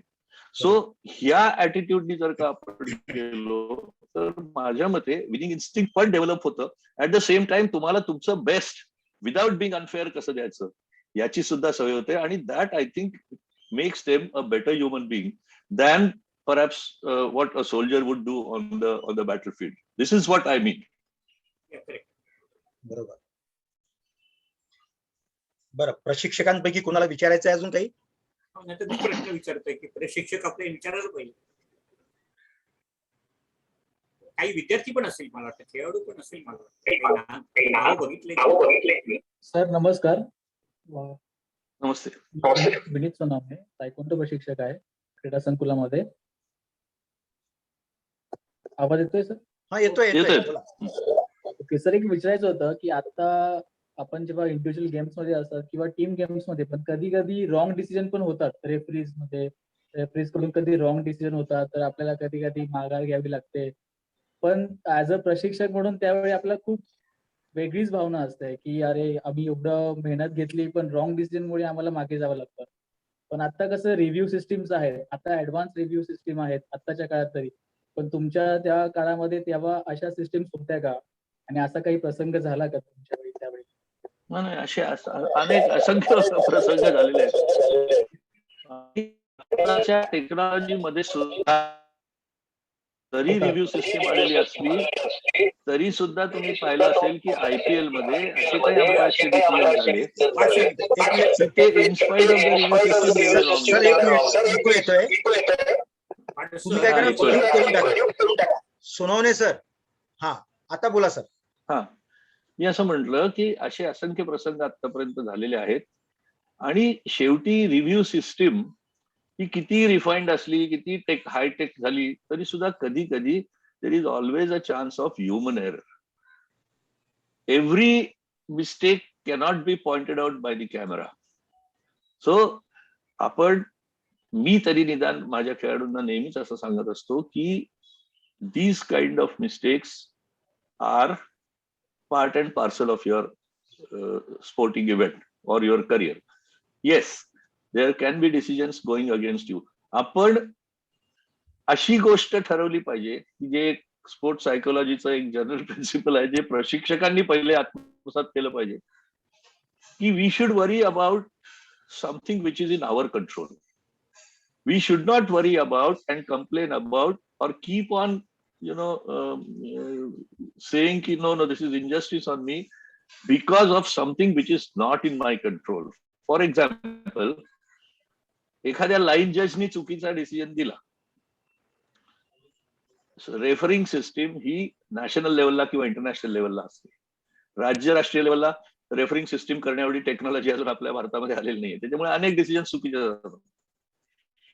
पण हा निर्णय हा आपल्या विरुद्ध मुद्दामून दिला गेलेला आहे असं मानून पुढे जाणं, किंवा रागाने रॅकेट हातातनं आपटणं, किंवा निषेध नोंदवणं, शिवीगाळ करणं, आरडाओरडा करणं, हे प्रशिक्षकांनी देखील करता कामा नये. आणि करण्याबद्दल प्रशिक्षकांनी प्रशिक्षण दिलं पाहिजे की वी हॅव टू ऍक्सेप्ट दिस. कारण जर का आपण ओव्हर रिॲक्ट झालो तर आपला पुढचा पॉइंट जाणार आहे त्या रागामध्ये, त्या टेम्परामेंटमुळे. हे लक्षात जर का ठेवलं तर at least you forget, keep this aside and take a fresh guard and play the next point on merit. हे जास्ती माझ्या दृष्टीने महत्वाचं आहे, आणि ते प्रशिक्षकांनी देखील संयम ठेवला पाहिजे की अशा गोष्टी होतात. पण अंतिमतः जो खेळाडू चांगला असतो मेरिटवर तो निश्चितपणे जिंकतो. या गोष्टी काय म्हणतात त्याला, ज्या आपल्या कंट्रोलमध्ये नाहीत, की एखाद्या अंपायरचा डिसिजन, एखाद्या लाईन जजचा डिसिजन, एखादी लाईट सिस्टीम, एखादी कोर्टामध्ये येणारी हवा, काही एक्सटर्नल फॅक्टर असू शकतो, पण जो आपल्या कंट्रोलमध्ये नाही त्याच्याबद्दल आपण एकच अप्रोच ठेवला पाहिजे की ज्या कंडिशन मध्ये मी खेळतोय त्याच कंडिशन मध्ये माझा अपोनंट खेळतोय. So I have to be better than him by playing better way as well as not losing my temper. Wad sir, खऱ्या अर्थाने आज खिलाडू वृत्तीचा शब्दाचा अर्थ कळला बरं का. नाही का, हेच म्हणायचं ना, खिलाडू असायला पाहिजे तुमच्याकडे. एक्झॅक्टली.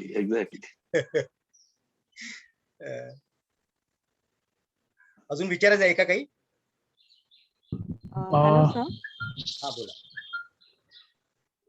बोला बोला. हॅलो सर, मी अरुणा सुर्लेकर बोलते, प्री प्रायमरी टीचर आहे इंग्लिश मीडियम मध्ये. मला एक सरांना प्रश्न विचारायचा होता, विचारू शकते का? विचारा ना. Good evening sir. Good evening. Sir मला ऍज अ ऑफकोर्स मी टीचर तर आहेच प्री प्रायमरी मध्ये, पण मला हा प्रश्न एक पालक म्हणून विचारायचा आहे की माझा मुलगा 11 इयर्स ओल्डचा आहे आणि ही प्लेज क्रिकेट, पण मी ओव्हरऑल या ग्रोथ इयर्स मध्ये बघितलंय की त्याला स्पोर्ट्स ओव्हरऑल खूप आवडतात. म्हणजे if he is expose to carrom, he plays very well carrom. If he is expose to chess, he plays very well chess, badminton, सगळंच. आता या पॅन्डेमिक मध्ये लॉकडाऊन मुळे झालं काय होतं की because of his everything was lockdown, cricket coaching बंद झाली होती and he started playing chess. And त्याचा चेस मध्ये जो इंटरेस्ट आहे ते म्हणजे खूप चांगला आम्हाला दिसून आला. तर मला फक्त ही ऍडवाइस तुमच्याकडे मिळू शकेल का की how can I find out की एक्झॅक्ट त्याचा कुठल्या स्पोर्ट्स मध्ये ही कॅन एक्सेल. चांगला प्रश्न आहे. पण मला असं वाटतं की प्रत्येक पाल्यानी, प्रत्येक मुलामुलींनी सर्वप्रथम त्याच्या चाइल्ड लाईफ मध्ये किंवा when he or she start growing 3-4 प्रकारचे खेळ खेळले पाहिजेत. येस. उदाहरणार्थ मला विचाराल ना, तर जिम्नॅस्टिक्स आणि athletics they are the mothers of all sports. हे 2 खेळ जो लहानपणी खेळलाय त्याच्यातनं त्याची पुढची डेव्हलपमेंट होत असते. आणि एखाद्या खेळाला स्पेसिफिक, बऱ्याच वेळा काय होतं, सर्वसामान्य मुलांचा ओढा हा क्रिकेटकडे असतो कारण त्यांना टीव्हीवर सतत क्रिकेट दिसत असतं. अगदी बरोबर. पण त्याच्यात क्रिकेट आवडणं आणि क्रिकेट खेळण्याची गुणवत्ता असणं या 2 वेगळ्या गोष्टी आहेत. हे आपण लक्षात घ्या. त्याच्यामुळे क्रिकेट खेळायला तो जर का जात असेल, प्रशिक्षण घेत असेल, तर तिथलं त्याचं टॅलेंट किंवा प्रोग्रेस ही बघून तुम्ही ठरवलं पाहिजे की त्याच्यामध्ये पुढे त्याच्यामध्ये प्रोग्रेस करण्याची क्षमता आहे किंवा नाही. You should expose him to various sports and then let him decide which sport he wants to do. Cricket प्रशिक्षणाला जाणाऱ्या प्रत्येक पालकाचं असं म्हणणं असतं की माझ्या मुलाला सर तुम्ही सचिन तेंडुलकर बनवा. हे शक्य आहे का? नाही. कारण आपण आपल्या अपेक्षांचं ओझं न कळत मुलावर टाकत असतो किंवा प्रशिक्षकावर टाकत असतो. तसं न करता let the child enjoy whatever sport he wants to play, let him go. त्याला एवढंच सांगायचं की तुला या खेळाची आवड आहे ना, आम्ही तुला नक्की पाठवतो, तू प्रगती करून दाखव. आणि मग तुम्हाला कळेल की त्याला खरोखर टॅलेंट कशामध्ये आहे. But you have to give him exposure to different kinds of sports. काही रॅकेट स्पोर्ट्स असतात, काही सिम्पली रनिंग स्पोर्ट्स असतात, काही बैठे खेळ पण असतात, किंवा काही क्रिकेट सारखे कम्प्लिटली आउटडोअर खेळ, फुटबॉल सारखा खेळ, असे काही खेळ असतात. तर त्याला कुठल्या प्रकारच्या खेळाची आवड आहे हे त्याला शोधून काढायला जेव्हा तो वयाने वाढत असतो तेव्हा त्याला ती संधी दिली पाहिजे. आपण आपल्या अपेक्षा टाकण्यापेक्षा त्याला ठरवून देत की मला हा खेळ आवडतो, मी याच्यात प्रोग्रेस करीन आणि मी याच्यामध्ये गंभीर आहे याच्यामध्ये सराव करण्यासाठी, हे माझ्या मते महत्वाचं आहे. नाहीतर मी टीव्हीवर एखाद्या खेळाडूला बघून फक्त त्याची कॉपी करतोय का, त्याला मी टॅलेंट नाही म्हणत. He just tries to follow his role model. पण टॅलेंट असणं वेगळं आणि फॉलो दुसऱ्याला नुसतं करणं आंधळेपणाने, या 2 वेगळ्या गोष्टी आहेत. त्याचं जजमेंट पालकांनी घेतलं पाहिजे. Okay. Thank you so much sir. I will try my best की त्याला जेवढ्या अपॉर्च्युनिटीज माझ्याकडनं देता येईल मी देईन. Thank you sir. थँक्यू. तर तुम्ही आहार तज्ञ पण आहात, कारण मी तुमच्या परिचयात वाचलेलं आहे. आहार, खेळ, प्रगती काय संबंध? No car runs without a fuel. So this is the first principle. So if in order खेळाडू म्हणूनचा विशेष आहार. जी नाही, in order that a sportsman keeps getting enough energy to carry on his activities, याच्यावर खूप साऱ्या गोष्टी अवलंबून असतात. बरोबर. मला अनेक मुलं अशी आठवत आहेत की सकाळी 6 वाजता जेव्हा फिटनेस ट्रेनिंग असतं त्यावेळेस पहाटे 5 वाजता उठून कॉर्नफ्लेक्स खाऊन किंवा 2 केळी खाऊन किंवा 2 अंडी खाऊन तुम्ही जेव्हा मैदानावर येता 6 वाजता तेव्हा यू लास्ट लॉंगर. पण अनेक मुलांचं असं म्हणणं असतं, हे उदाहरण आहे, अनेक मुलांचं असं म्हणणं असतं की सर मी सकाळी जर का उठून काही खाल्लं ना तर एक तर मला खायची इच्छा नसते आणि मी काही खाल्लं तर मला उलटी येण्याची भावना होते. बरोबर.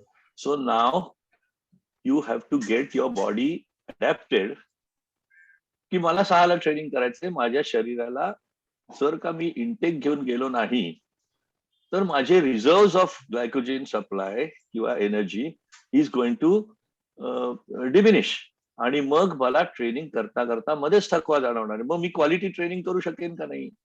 तर प्रशिक्षकांनी हे त्याला पहिले विचारलं पाहिजे की बाबा तू सकाळी 6 ट्रेनिंगला येणार असलास तर तू काय खाऊन आलायस किंवा तू काय खाणं अपेक्षित आहे. बरोबर. त्याचप्रमाणे in between the session you have to give him booster doses of protein as well as carbohydrates so that he last longer throughout the session. किंवा मॅचच्या अगोदर काय खावं, मॅचच्या नंतर. तुम्ही परवा जर का सिंधूची मॅच पाहिली असेल तर ज्या क्षणाला शेवटचा पॉइंट संपला आणि मॅच संपली, she went to, after shaking hands or whatever namaskar she made to the opponent, she immediately rushed to her kit bag, picked up a banana and started eating it while going on the way back. बरोबर. Because this is what is required by a player. This is a diet supply which she needs to have immediately after the match, otherwise she will start getting cramps. तेव्हा हे सगळं आहारशास्त्र अत्यंत महत्वाचं असतं आणि त्याचा पूर्णपणे तक्ता करून मग त्यात प्रोटीन किती असायला पाहिजे, कार्बोहायड्रेट किती असायला पाहिजे, मल्टीव्हिटॅमिन मिनरल सप्लायज किती असायला पाहिजेत, हे सगळं ठरवून आजकालच्या प्रोफेशनल खेळाडूंना एक डायटिशियन नेहमी अटॅच्ड असतो त्यांच्या बरोबर आणि तो योग्य तो सल्ला देत असतो. त्याचं महत्व हे अत्यंत म्हणजे क्रिटिकल आणि क्रुशल आहे असं मी म्हणेन. मग आपल्याकडची जी जनता आहे ती जास्तीत जास्त गरीब वर्गातली भरपूर आहे. त्यांच्याकडे कौशल्य असू शकतं, परंतु गरिबीमुळे ज्या दर्जाचं किंवा ज्या न्यूट्रिशनल व्हॅल्यूजचं त्यांनी घ्यायला पाहिजे, इनटेक घ्यायला पाहिजे, तो मिळणार नाही असं होऊ शकतं. त्यामुळे त्याचा परिणाम खेळावर होऊ पण भरपूर होत असणार. होऊ शकतच निश्चितपणे. तुम्ही मला सांगा, एक साधा प्रोटीनचा डबा जो बाजारामध्ये आज मिळतो तो 3,000 ते 4,000 रुपयाला मिळतो. किती लोकांना तो परवडणार आहे? एक्झॅक्टली. मग आम्ही त्यांना असं सांगतो की तुम्ही चणे, दाणे, मटकी, मूग भिजवा आणि ते सकाळी उकडलेलं रॉ खा. Try to compensate that much amount of carbohydrate and protein by the something available at a much cheaper rate. उदाहरणार्थ केळी बनाना सारखं स्वस्त आणि मस्त दुसरं फळच नाही स्पोर्ट्समनच्या दृष्टीने, असं मी म्हणेन. It is not very expensive in our country, it is easily available. So अशा तऱ्हेचे ऍडजस्टमेंट करून खेळाडूंना निश्चितपणे जावं लागतं. परंतु एक नक्की की आहाराने तुमच्या परफॉर्मन्स मध्ये फरक पडतो. एक्झॅक्टली. तुमच्या बोलण्यात मगापासून बरेचदा शब्द आला एक ऍटिट्यूड. अशी काही उदाहरणं तुमच्याकडे असतील की त्या मुलामध्ये कौशल्य आहे, त्या मुलामध्ये कौशल्य आहे सगळं, तो एकदम चांगला खेळाडू आहे, पण ऍटिट्यूड मुळे मागे पडला, अशी आहेत काही उदाहरणं? खूप आहेत, खूपच आहेत. ऍटिट्यूड म्हणजे तुम्ही याचं पृथक्करण हे अनेक पद्धतीने करू शकता. Attitude sometimes is positive, sometimes sometimes negative. काही मुलं जात्याच पेसिमिस्टिक असतात की नाही सर माझ्याने होणारच नाही. त्यांना आम्ही रडे प्लेअर म्हणतो की अरे तू जर का जिंकायच्या इच्छेने जर का कोर्टावर जात नसशील किंवा माझ्या या अडचणीत सर माझा ना गुडघा दुखतोय हो मॅच पूर्वी असं आधीच सांगून टाकतात. म्हणजे they make a reason to be given afterwards for their defeat. मी याला पेसिमिस्टिक अप्रोचची मुलं म्हणतो. काही मुलं अशी असतात की त्यांच्याकडे ऍक्च्युली समोरचा सामना जिंकण्याची कुवत नसते हे आम्हाला माहित असतं, पण ते म्हणतात सर मैं जीत के आऊंगा. So it depends on the personality. आणि मला असं वाटतं प्रशिक्षकाचं काम हे आहे की मॅचला जाताना रिअलिस्टिक आणि कॉन्फिडंट अप्रोच ठेवणं किंवा त्या खेळाडूकडनं ठरवून घेणं, करवून घेणं आणि त्यासाठी त्याला योग्य ते काउन्सिलिंग करणं हे माझ्या मते प्रशिक्षकाचं काम आहे. ऍटिट्यूड काही लोकांना असं वाटत असतं की I am the best in the world, nobody can teach me anything, nobody can guide me anything. पण प्रत्यक्षात मग ते जेव्हा कोर्टात जातात तेव्हा किंवा सामना हरल्यानंतर त्यांना रिअलाइज होतं की चला आपलं एस्टिमेशन स्वतःबद्दल तर चुकीचं होतं. त्यामुळे दोन्ही प्रकारची खेळाडू असतात. पण मी तुम्हाला असं सांगतो माझ्या अनुभवावरनं की जसे जसे खेळाडू मोठे होतात आणि निरनिराळ्या प्रकारच्या टुर्नामेंटच्या एक्सपिरियन्स मधनं जातात तर त्यांची ही जडणघडण मग व्हायला आपोआप सुरुवात होते. मग त्यांना एक रिअलिस्टिक फिलिंग येतं आणि मग if they are not eager to learn मग काहीच त्यांना सक्सेस अचीव्ह होत नाही. याचं कारण असं की they try two point fingers at something which actually doesn't exist. उदाहरणार्थ माझ्याकडे एक खेळाडू येतो बऱ्याच वेळा की सर ते शटल चांगलं नव्हतं म्हणून मी हारलो. ओके, ते फारच स्लो शटल होतं. मी त्याला एकच प्रश्न विचारला, तुझा प्रतिस्पर्धी कुठल्या शटलने खेळत होता? म्हणतो सर त्यानेच खेळत होता. मग तो कसा जिंकला? तुला का नाही कंट्रोल करता आलं shuttle? So this is a matter of attitude. Exactly. So this is very common. हे डिफेन्स मेकॅनिझम आहे हे सगळं. येस येस येस, हे डिफेन्स मेकॅनिझम असतं. त्यामुळे attitude again matters. Now for example some players are aggressive and they already have a natural winning attitude with supreme confidence. Sometimes it works and it covers your weaker points, and in crunch situation with their confidence they win the matches. असेही अनुभव आहेत. त्यामुळे हे ना फार म्हणजे याच्यामध्ये 2+2=4 असं करता येणं नाही, असं होतच कॅन बी नाही. 3, कॅन बी 5. ते प्रसंगावधान त्यावेळेस येस काय येस येस याला येस, सगळं महत्व आहे. नक्कीच नक्की. The spirit in which you play. गप्पा तर आपल्या फारच मस्त रंगलेल्या आहेत. बोलत राहावं असंच वाटतंय. सर मला एक विचारायचं होतं. जी जी. गुड इव्हनिंग सर, मी Mayuresh Good evening. Shirke, volleyball national coach आहे. तर मला एक प्रश्न विचारायचा होता, जेव्हा मुलं मुली जेव्हा 5वी 6वी 7वीला येतात त्यावेळेला त्यांचा पेरेंट्सचा सपोर्ट त्यांना खूप असतो की बाबा तुम्ही ग्राउंडवर जा, खेळा किंवा मॅचेस मध्ये पार्टिसिपेट करा. पण जसं ते 8th किंवा 9thला येतात त्या पॉइंटला त्यांचं पेरेंट्स येऊन सांगतात की आता सर 9वी आहे किंवा 10वी आहे, आता तुम्ही थोडंसं प्रॅक्टिस कमी घ्या किंवा तो येणार नाही आता. आणि 10वीला तर हे खूप जास्त होतं त्या पॉइंटला की आता 10th आली खूप इम्पॉर्टंट आहे आणि मग आम्हाला अभ्यासावर जास्त फोकस करायचा आहे. मुलांची मग कधी कधी स्वतःची इच्छा असून सुद्धा त्यांना मग पाठवलं जात नाही. असं कधी तुमच्या बरोबर झालंय का? आणि मग तसं असंख्य वेळा असेल झालंय. असं असंख्य वेळा झालेलं आहे. याचं कारण मग असं ते आहे की कसं? अजूनही ना सर आपल्या समाजामध्ये खेळावर करिअर करता येऊ शकते याच्याबद्दलचा विश्वास डेव्हलप होत नाही. त्याच्यात सिंपल एक आर्ग्युमेंट असं असतं पालकांचं की ते म्हणतात की सर आम्ही त्याला 100% खेळामध्ये टाकतो, तुम्ही पाहिजे तेवढा एफर्ट घ्या आणि त्या मुलामध्ये तेवढं पोटेन्शियल आहे असंही आम्हाला वाटतं.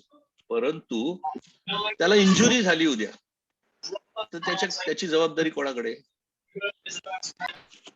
त्याची पूर्ण करिअर ही एका इंजुरीनी बरबाद होऊ शकते. 2 वर्ष जर का त्याला समजा ACL टेअर झालं तर तो काय करणार पुढे? आणि ह्या प्रश्नाला खरं सांगू का आमच्याकडे काही उत्तर नाही आणि तुमच्याकडेही नसेल. हा कुठल्याही करिअर मध्ये येणारा एक काय म्हणतात त्याला रिस्क फॅक्टर आहे. कदाचित अकॅडमिक्स मध्ये तो it is basically not a very high level physical activity, पण बाकी खेळामध्ये तो निश्चित येऊ शकतो. आणि या प्रश्नाला उत्तर काय तुमच्याकडे की तो चान्स घ्यायला तुम्ही तयार असलात तर इंजुरीवर मात करून देखील तुम्ही चॅम्पियन होऊ शकता हे आम्ही सांगतो. पण त्याच्यावर ते कितपत विश्वास ठेवतात हा मुद्दा महत्वाचा आहे. उदाहरणार्थ गोपीचंद सारख्या खेळाडूंनी 2 वेळा ऑर्थोस्कोपी ऑपरेशन गुडघ्याची होऊन सुद्धा प्रॅक्टिस करून सराव करून ऑल इंग्लंड चॅम्पियनशिप जिंकलेली आहे. तेव्हा नथिंग इज इम्पॉसिबल. पण असा प्रश्न पालकांनी विचारल्यानंतर आपण त्यांना काय गॅरंटी देणार आपल्या सिस्टीम मध्ये?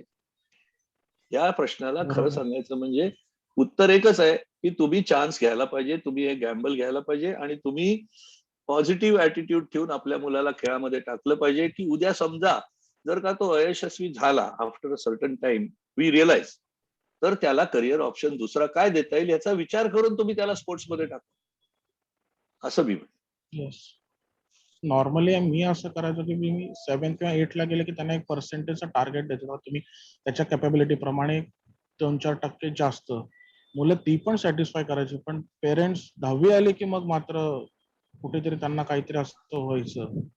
सर हा आपल्या नको आता समाजाच्या म्हणून. मानसिकतेचा भाग आहे. एकदम बरोबर. त्याला काही सोल्युशन नाही. Yes. कोणाकडेच नाही त्याच्यावर काही औषध. नाही ना. आणि ते म्हणतात आमचा मुलगा आहे तुम्ही कोण ठरवणार आहे हो? हे पण हे बरोबर. बोलल्यानंतर पुढचं बोलणंच खुंटलं काहीच सगळं. नाही बोलू शकत तुम्ही. Yes yes. Okay, thank you sir. या संदर्भात तर तो मुलगा म्हणजे हे आपण आमच्या शाळेतलं उदाहरण, जर त्यांनी 5वीची स्कॉलरशिप किंवा 8वीची स्कॉलरशिप मिळवली ना तर मग मात्र सगळे शिक्षक त्याचे हात धुवून मागे लागतात की नाही आता अभ्यासावर लक्ष दे. हा जो एक मुद्दा आहे की त्यांनी म्हणजे तो हुशार आहेत. म्हणजे आता आमच्याकडे अशी उदाहरणं आहेत की हुशार आणि खेळाडू दोन्ही असतात, पण पालकांचा कल साहजिकच आणि शिक्षकांचा, प्रामुख्याने शिक्षकांचा, कारण पूर्वी बोर्डात नाव येणं हे त्यांच्या दृष्टीने फार कर्तबगारी होती की नाही आपली प्रतिष्ठेचं. मुलं. आता ते नावं येत नाहीत, पण नॅशनल प्लेअर आपला खेळाडू झाला आहे याच्यापेक्षा आपला मुलगा बोर्डात आलाय, आपला विद्यार्थी, ह्याचा आनंद शिक्षकांना जास्त होतो, शाळेला जास्त अभिमान वाटतो. आता ह्या आपल्या समोर ज्या असायचे शिक्षक आहेत त्यांनी ही ऍटिट्यूड कशी बदलावी ह्याच्या संदर्भात तुम्ही मार्गदर्शन कराल. म्हणजे खेळाडू चॅम्पियन हा चॅम्पियन असतो, तो कुठल्याही क्षेत्रातला असो. आपल्याला चॅम्पियन घडवायचा आहे. आपल्या Exactly. शिक्षण संस्थेला, सरस्वती मंदिर ट्रस्टला चॅम्पियन घडवायचे. त्या संदर्भात तुम्ही मार्गदर्शन कसं करा? मी असं म्हणेन की सर, माझा अनुभव असा आहे काही सन्माननीय खेळाडूंची नावं मी तुम्हाला सांगतो. उदाहरणार्थ राहुल द्रविड असेल, अनिल कुंबळे असेल, या सर्वांनी इंजिनिअरिंग करून इंटरनॅशनल क्रिकेट करिअर्स केले. मी नेहमी पालकांना असं सांगतो ड्युरिंग द डिबेट्स की डॉक्टर्स आणि इंजिनियर्स आज देशात लाखो आहेत. तुम्ही आज तुमच्या मुलाला डॉक्टर किंवा इंजिनियर बनवण्यासाठी अकॅडमिक्सची करिअर चूज करायला सांगताय, तुम्ही त्याला त्या रॅट रेसमध्ये उतरवताय. पण जितके डॉक्टर्स आणि इंजिनियर्स लाखांनी आज देशामध्ये आहेत, त्या मानाने नॅशनल चॅम्पियन्स किती आहेत? What is a percentage? 0.00 something. मग तुम्हाला तुमच्या मुलांनी नॅशनल चॅम्पियन व्हावं असं वाटेल का एक अमंग सो मेनी एखादा इंजिनियर बनवणं जास्ती इम्पॉर्टंट वाटतंय? या प्रश्नाचा तुम्ही विचार करा, असं मी अनेकदा सांगतो. पण मी मगाशी म्हटलं त्याप्रमाणे सर, समाजाची आणि पालकांची मानसिकता ही ओव्हरऑल अनेक पिढ्यांच्या संस्कारांमुळे ही अकॅडमिक्सला प्राधान्य देण्याची आहे आणि ती आत्ताही आहे, पूर्वी होती. त्यामुळे ह्याच्यावर 100% ठोस अशा प्रकारचं आर्ग्युमेंट आपण करू शकत नाही असं मला वाटतं. उदाहरणार्थ मला इथं पालकांविषयी नाही बोलायचं, मला शिक्षकांविषयी. पण सर सर सर सर शिक्षक देखील या समाजाचेच प्रतिनिधी आहेत आणि जी जनरली समाजाची प्रातिनिधिक भावना असते तीच शिक्षकांची असते असं मी मानतो. पण तुम्हाला अजून एक उदाहरण सांगतो की ज्या क्षणाला सायना आणि सिंधू सारख्या खेळाडूंनी जागतिक स्तरावर कामगिरी केली, त्या क्षणाला माझ्याकडे येणाऱ्या पालकांच्या मानसिकतेमध्ये कन्सिडरेबल फरक झाल्याचं मला जाणवलं की नाही, ती नाही शिक्षणाच्या क्षेत्रात पुढे गेली तरी चालेल, पण ती सायनासारखं करिअर काही करू शकेल का? अशा प्रकारचा एक थॉट, एक काय म्हणतात त्याला, लोकांच्या पालकांच्या मनामध्ये यायला सुरुवात झाली. ही माझ्या मते खूप चांगली गोष्ट आहे. पण how to take it further हे काही मी सांगू शकत नाही. पण शिक्षकांनी देखील मला असं वाटतं असं सांगितलं पाहिजे की जितकं अकॅडमिक्स महत्वाचं आहे, पण तुला जर का अकॅडमिक्स पेक्षा देखील स्पोर्ट फील्ड आवडत असेल तर you should not unnecessarily put restrictions on yourself की मी खेळापासून लांब राहीन आणि मी अभ्यासच करून यशस्वी होईल, असं न करता तुला तुझं क्षेत्र निवडायचं स्वातंत्र्य पालकांनी ऍज वेल ऍज शिक्षकांनी दिलं. कधी कधी पालक आणि शिक्षक यांच्या अप्रोच मध्ये देखील फरक असतो. पालक म्हणतात तू हे केलं पाहिजेस, शिक्षक म्हणतात तू हे केलं पाहिजेस. मग मुलांनी अशा वेळेस काय करायचं? मला असं वाटतं की आपण मुलांवर थोडा विश्वास अजून वाढवला पाहिजे. आपल्याला असं वाटतं की ते लहान आहेत, परंतु त्यांना देखील त्यांच्या निवडीचं, भले त्यांचे काही डिसिजन चुकतील because they don't have experience, परंतु ती संधी त्यांना मिळाली पाहिजे विथ अन ऑप्शन की suppose they fail, our education system should provide some way out so that they can go back to academics in case they fail. नाहीतर जो प्रश्न कॉमनली विचारला जातो की खेळ किंवा अकॅडमिक्स यातलं एकच काहीतरी तुम्ही चूज करा आणि समजा त्यात फेल झालात तर तुम्हाला भविष्यच नाही, अशी परिस्थिती होता कामा नये. बरोबर आहे. मला हेच म्हणायचंय, शाळेचा जेव्हा क्रीडा महोत्सव असतो त्या 2 दिवसामध्ये शिक्षक असतात मैदानावर आणि आपल्या वर्गातल्या विद्यार्थ्यांना अगदी मनापासून पाठिंबा, कौतुक, त्यांच्या आनंदामध्ये ह्याच्यामध्ये सगळ्या मिक्स असतात. प्रश्न जेव्हा असा येतो की जेव्हा एखादा, म्हणजे हे मी मुद्दामून शिक्षकांसाठी बोलतोय, तुमच्या देखत बोलतोय, मागे मी सूचना दिली होती की कमीत कमी तुमचा जेव्हा ऑफ पिरियड असतो तेव्हा एखादा तुम्ही ठरवून मैदानावर मुलांच्या बरोबर खेळायला या. जर एखादा शिक्षक मुलांच्या बरोबर मैदानावर खेळायला आला ऑफ पिरियडला, त्यांचा शिक्षकाचा फिजिकल एक्सरसाइज हा वगैरे वेगळा भाग आहे, त्यांनी ते फिट राहावं. पण मुलांना सपोर्ट, या जे खेळाडू आहे त्या खेळाडूंना सपोर्ट म्हणून जेव्हा तुम्ही पहिला सांगितलं ना तेव्हा त्यांचं कौतुक करा 5 मिनिटं पहिलं, ते आमच्या शाळेत पद्धत आहे की ज्यांनी बक्षिसं मिळवले त्यांचं नाव पहिल्यांदा शाळा सुरू होताना वाचून दाखवता, तर तेव्हा त्याचं कौतुक सगळे मुलं टाळ्या वगैरे होतात. पण त्याच्याही पलीकडे आपण जेव्हा शिक्षण संस्कृती कल्चर हा शब्द वापरतो तेव्हा त्याच्यात थोडंसं पुढे की शिक्षकांनी कशा प्रकारे ह्या विद्यार्थ्यांना सपोर्ट करावा, म्हणजे अभ्यासात पण करावा, मानसिक पण. कारण शेवटी शिक्षकांकडे मुलं, म्हणजे क्रीडा शिक्षक असो नाहीतर शाळेतले शिक्षक असो, शिक्षकांकडे एक विद्यार्थी एका वेगळ्या दृष्टिकोनातून बघत असतो, त्यांच्याकडे एक आयडॉल म्हणून. तर त्याच संदर्भात तुम्ही शिक्षकांना काय मार्गदर्शन करता, कसा विद्यार्थ्यांना सपोर्ट कराल तुम्ही? मी पालकांना बाजूला ठेवतोय. सर मला असं वाटतं तुमची आयडिया एक्सलंट आहे, प्रश्नच नाही. अतिशय स्तुत्य अशा प्रकारचं ही सजेशन आहे. शिक्षक जेवढे खेळाडूंच्या एक्स्ट्रा करिक्युलर ऍक्टिव्हिटीज मध्ये इन्व्हॉल्व्ह होतील, उदाहरणार्थ स्पोर्टिंग ऍक्टिव्हिटीज, तेवढं खेळाडूंना म्हणजे त्या मुलांना प्रत्यक्षरित्या खूप मोठं उत्तेजन मिळेल.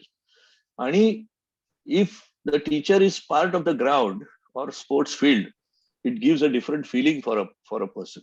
त्यामुळे माझ्या मते हे नक्की राबवायला पाहिजे. आणि खेळाडूंना काय नक्की अडचणी येतात स्पोर्ट्स फील्डमध्ये हे देखील शिक्षकांना फर्स्ट हँड इन्फॉर्मेशन मिळते. आता कसं होतं, थिअरॉटिकली मिळते की हा हे असं झालं, अशी अडचण. पण जेव्हा तुम्ही सुद्धा त्या स्पोर्ट्स फील्डचा भाग होता ऍज अ शिक्षक, तेव्हा तुम्हाला ती जी फर्स्ट हँड इन्व्हॉल्वमेंट आणि इन्फॉर्मेशन मिळते, मला असं वाटतं that will make a lot of difference positively. उत्तम कल्पना आहे. हे आता जर म्हणजे समजा मतदान घेऊन आमच्या शिक्षकातला लोकप्रिय शिक्षक कोण आहे असं जर निवडायचं जर ठरवलं गेलं तर मला खात्री आमच्या क्रीडा शिक्षकांना सर्वात जास्त मतं मिळतील. नक्कीच. मुलांच्या मनामध्ये जे असतं. तर जे ह्या प्रसंगात म्हणजे आजचा तुमच्याशी संवाद साधायचा मुख्य हेतू हाच होता की शाळेमध्ये क्रीडा आपण कल्चर संस्कृती वाढवायची म्हटली तर ती आता मला आनंद वाटला की आमच्या प्री प्रायमरीच्या शिक्षकांनी प्रश्न विचारला. भले त्यांनी त्यांच्या मुलासाठी पण तेच एक शिक्षक म्हणून पण त्यांनी तो प्रश्न विचारला.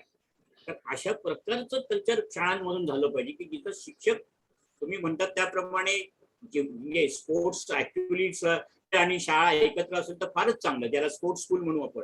पण जरी नसलं तरी अशा प्रकारचं कल्चर शाळेमध्ये डेव्हलप झालं की तिथं खेळणाऱ्या मुलाला पण हिरो म्हटलं जातंय उदयनमुख, तर फार छान होईल. म्हणजे त्या बाबतीत शिक्षकांचा रोल फार मोठा आहे या बाबतीतला. इथे एक थोडस मला बोलायचं वाटतंय की खरंच हा खूप छान प्लॅटफॉर्म आहे की शिक्षक आणि क्रीडा शिक्षक सगळेच इथे आहे. म्हणजे ज्या अडचणी शाळेकडनं क्रीडा शिक्षकांना होतात बरेचदा, तर कॉन्ट्रीब्युशन ऑफ सोसायटी म्हणू किंवा शिक्षक म्हणू पहिले तर, कारण शिक्षकांपासून सगळी सोसायटी पुढे डेव्हलप होत जाते, कारण मुलांना ते सांगतात. यात जर ह्या आपल्या सगळ्या शिक्षकांनी एवढं जरी ठरवलं की जो कोणी खेळाडू आपल्या शाळेत आहे त्याला आपण कशाही तऱ्हेने मदत केली पाहिजे. म्हणजे कशाही तऱ्हेने म्हणजे जसं आता जर त्यांनी 2 तास बुडवले असेल सकाळचे अभ्यासाचे प्रॅक्टिसमुळं, तर त्याचा अभ्यास कसा रिकव्हर करता येईल किंवा ह्या गोष्टीकडे जर थोडं शिक्षकांनी अजून जास्त लक्ष दिलं ना, तर खेळाडूंना ह्या गोष्टीची चिंता राहणार नाही की माझा अभ्यास बुडालेला तो कसा कव्हर होईल, आणि बऱ्यापैकी ते कॉन्सन्ट्रेट खेळावर करू शकतील. तर माझी विनंती आहे पर्सनली की सगळ्या शिक्षकांनी या गोष्टीत नक्कीच मदत करावी आणि तुमचं कॉन्ट्रीब्युशन स्पोर्ट्स साठी वाढवावं. नक्की तुमच्या सूचनेचा विचार होणार बरं का, तुम्ही आहात काय शिक्षकांतर्फे विचार होणार. मी बोलतो, आपला कार्यक्रम चालू आहे. नाही, मी याच्याबद्दल बाबुळकर सरांचं उदाहरण देऊ शकतो की मुलं जिम्नॅस्टिकची मुलं तुम्ही जर रविवारी आलात शाळेमध्ये तर तिथं तुम्हाला ते प्रॅक्टिस केल्यानंतर अभ्यास घेतात. म्हणजे काहीच पालक मुद्दामून ते पालकांना किंवा विशिष्ट विषयाच्या तज्ञ व्यक्तींना करून त्या खेळाडूंचा अभ्यास पण ते घेतात मुद्दामून घेऊन. तर अशा प्रकारचं बियॉन्ड द कोर्ट मैदानाच्या बाहेर शिक्षकांच्या काहीतरी वेगळं करून घेण्याची गरज आहे आज शाळेला, संस्थेला आणि अर्थात मग समाजाला. त्याच्यामध्ये शिक्षक फार मोठी भूमिका बजावू शकतील असं मला वाटतं त्याच्यात. सर नक्कीच आपण हा जो विचार करतोय त्याच्यातून काही ना काही बदल नक्कीच घडणारच आहे. म्हणजे घडत राहतोच आहे तो, म्हणजे घडतोच आहे सध्या. म्हणजे तुम्ही जसं म्हणालात की आपण कौतुक करतो, आपण त्या ज्यांचं काहीतरी मिळालेलं असतो पारितोषिक, त्या विद्यार्थ्यांना आपण वर्गावर्गात सुद्धा पाठवतो त्यांचं ते बक्षीस घेऊन. त्यामुळे ती वर्गातली मुलं सुद्धा त्यांचं कौतुक करतात. म्हणजे आपल्या शाळेमध्ये बऱ्यापैकी आता स्पोर्ट्स कल्चर डेव्हलप झालेलं आहे. म्हणजे पुढे अजून त्याला स्कोप आहेच होण्याकरता. आता माझ्यातर्फेचा शेवटचा प्रश्न सर, सध्या शिस्त जी आहे ना, त्याचं सगळं आयामच बदललेला आहे. शिस्त, शिक्षा, प्रगती, मला वाटते खेळामध्ये अजून ते जसच्या तसं आहे शिस्तीचं काम, की काही बदल झालेला आहे? काही बेसिक्स व्हॅल्यूज या सर्व क्षेत्रामध्ये या काय म्हणतात त्याला कॉन्स्टंट असतात, त्यात काही बदल होऊच शकत नाही. तसंच डिसिप्लिन किंवा शिस्त, आणि त्यात सुद्धा स्वयंशिस्त, बरोबर, दुसऱ्यांनी लादलेली शिस्त यापेक्षा खेळाडू स्वतःवर काय शिस्त लावून घेतो. आपल्यापैकी किती लोकांनी सायना पिक्चर पाहिलाय का नाही मला माहिती नाही. नसेल तर मी सर्वांना विनंती करेन की आता तो कुठल्या त्या OTT प्लॅटफॉर्मवर वगैरे आहे, तो सायना पिक्चर तुम्ही सगळ्यांनी बघा. त्याच्यामध्ये एक दृश्य असं आहे की ती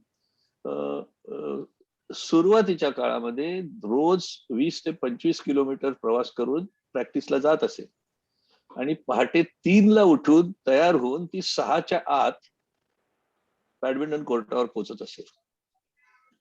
गजर लावला नाही तरी ती स्वतःहून 3 वाजता उठत असे.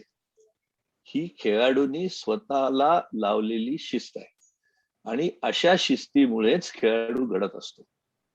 प्रशिक्षकांनी किंवा पालकांनी ओरडून, दटावून किंवा फोर्स करून एखादी गोष्ट लादण्यापेक्षा जेव्हा खेळाडूला हे कळतं की ही माझी जबाबदारी आहे, मला चॅम्पियन व्हायचं असेल तर मला हे सॅक्रिफायसेस करायचे आणि त्यासाठी ही डिसिप्लिन पाळणं आवश्यक आहे.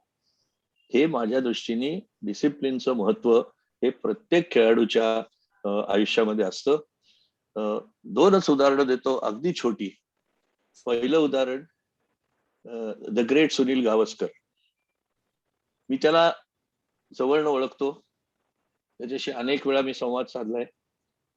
सुनील गावस्कर जोपर्यंत कॉम्पिटिटिव्ह क्रिकेट खेळत होता तोपर्यंत बारीक टायपात प्रिंट केलेली पुस्तकं देखील तो वाचत नसे, कारण त्याला त्याची आयसाईट इतकी महत्वाची वाटत होती. बरोबर. तो म्हणायचा की जर का माझी आयसाईट थोडीशी जरी बिघडली काही ना काहीतरी कारणामुळे, this could be one of the reasons, तर मला फास्ट बॉलर्सना फेस करताना माझं जे टायमिंग आहे आणि बॉल साईट करण्याची जी क्षमता आहे त्याच्यामध्ये फरक पडेल.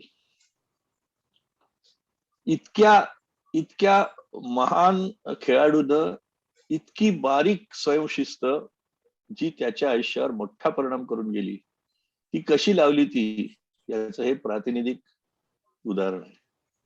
अनेक टॉपचे खेळाडू त्यांच्या वैयक्तिक आयुष्यात अनेक प्रकारचे सॅक्रिफायसेस करत असतात. तुम्ही प्रकाश पडुकोणला कधीही पार्टीमध्ये कुठल्याही प्रकारचं अल्कोहोल किंवा लेट नाईटिंग करताना पाहिलेलं नाही. अशा गोष्टींनी, अशा स्वयंशिस्तीनी खेळाडू जगज्जेते होतात, हे आपण लक्षात ठेवलं पाहिजे. आणि मला असं वाटतं की this makes all the difference between a good player and a champion player. फारच चांगलं उत्तर झालेलं आहे, आणि उदाहरणं तर लक्षात घेण्यासारखीच आहेत सगळ्यांनी. कोणाला जर विचारायचं नसेल तर आपण आता इथे थांबणार आहोत. दिघे सर, काही बोलायचं आहे? आपलं परत एक आपल्यातर्फे पुष्पगुच्छ आपण वाड सरांना देऊयात. वाड सर, आमच्या स्वीकार करा तुम्ही. Thank you so much. धन्यवाद. खूप छान वाटलं. अशा तुमच्या शाळेचं आणि तुमच्या सर्वांचं मनपूर्वक अभिनंदन की तुम्ही मला इथे बोलवलं, माझे विचार व्यक्त करण्याची संधी दिलीत, आणि एका चांगल्या व्यासपीठावर येण्याची संधी मिळणं हे सुद्धा आजकालच्या लाईफस्टाईल मध्ये महत्वाचं झालेलं आहे. की याच्यामध्ये काहीतरी विचार डिस्कस केला गेला, काहीतरी फिलॉसॉफी डिस्कस केली गेली, किंवा आज जे काय समाजामध्ये चाललंय त्याच्यात सुधारणा कशी करून घेता येईल अशा प्रकारचं विचार मंथन होणं हे महत्वाचं असतं. आणि तुमची शाळा जे काय काम करते, तुमचा ट्रस्ट जो काय काम करतोय, त्याला कधीही काही सहकार्य लागलं कुठल्याही प्रकारची मदत लागली तरी तुम्ही निसंकोचपणे मला केव्हाही मदतीला बोलवा. मी नेहमीच तुमच्यासाठी हजर असेल याची ग्वाही देतो आणि तुम्हा सर्वांची रजा घेतो. Jai Hind. Thank you very much sir. तुम्ही आम्हाला ही ग्वाही दिली त्याच्याबद्दल आम्हाला फारच आता आश्वस्त वाटायला लागलेलं आहे. आणि तुम्ही खरोखरच म्हणजे बाकीच्या करता ते फक्त बोलण्यापुरतं असतं, पण तुम्ही खरोखर भरपूर बिझी असता आज सुद्धा, तरी इतका वेळ तुम्ही काढला. संस्थेच्या वतीने तुमचे परत एकदा आभार. धन्यवाद. Thank you very much. चला संपूया कार्यक्रम.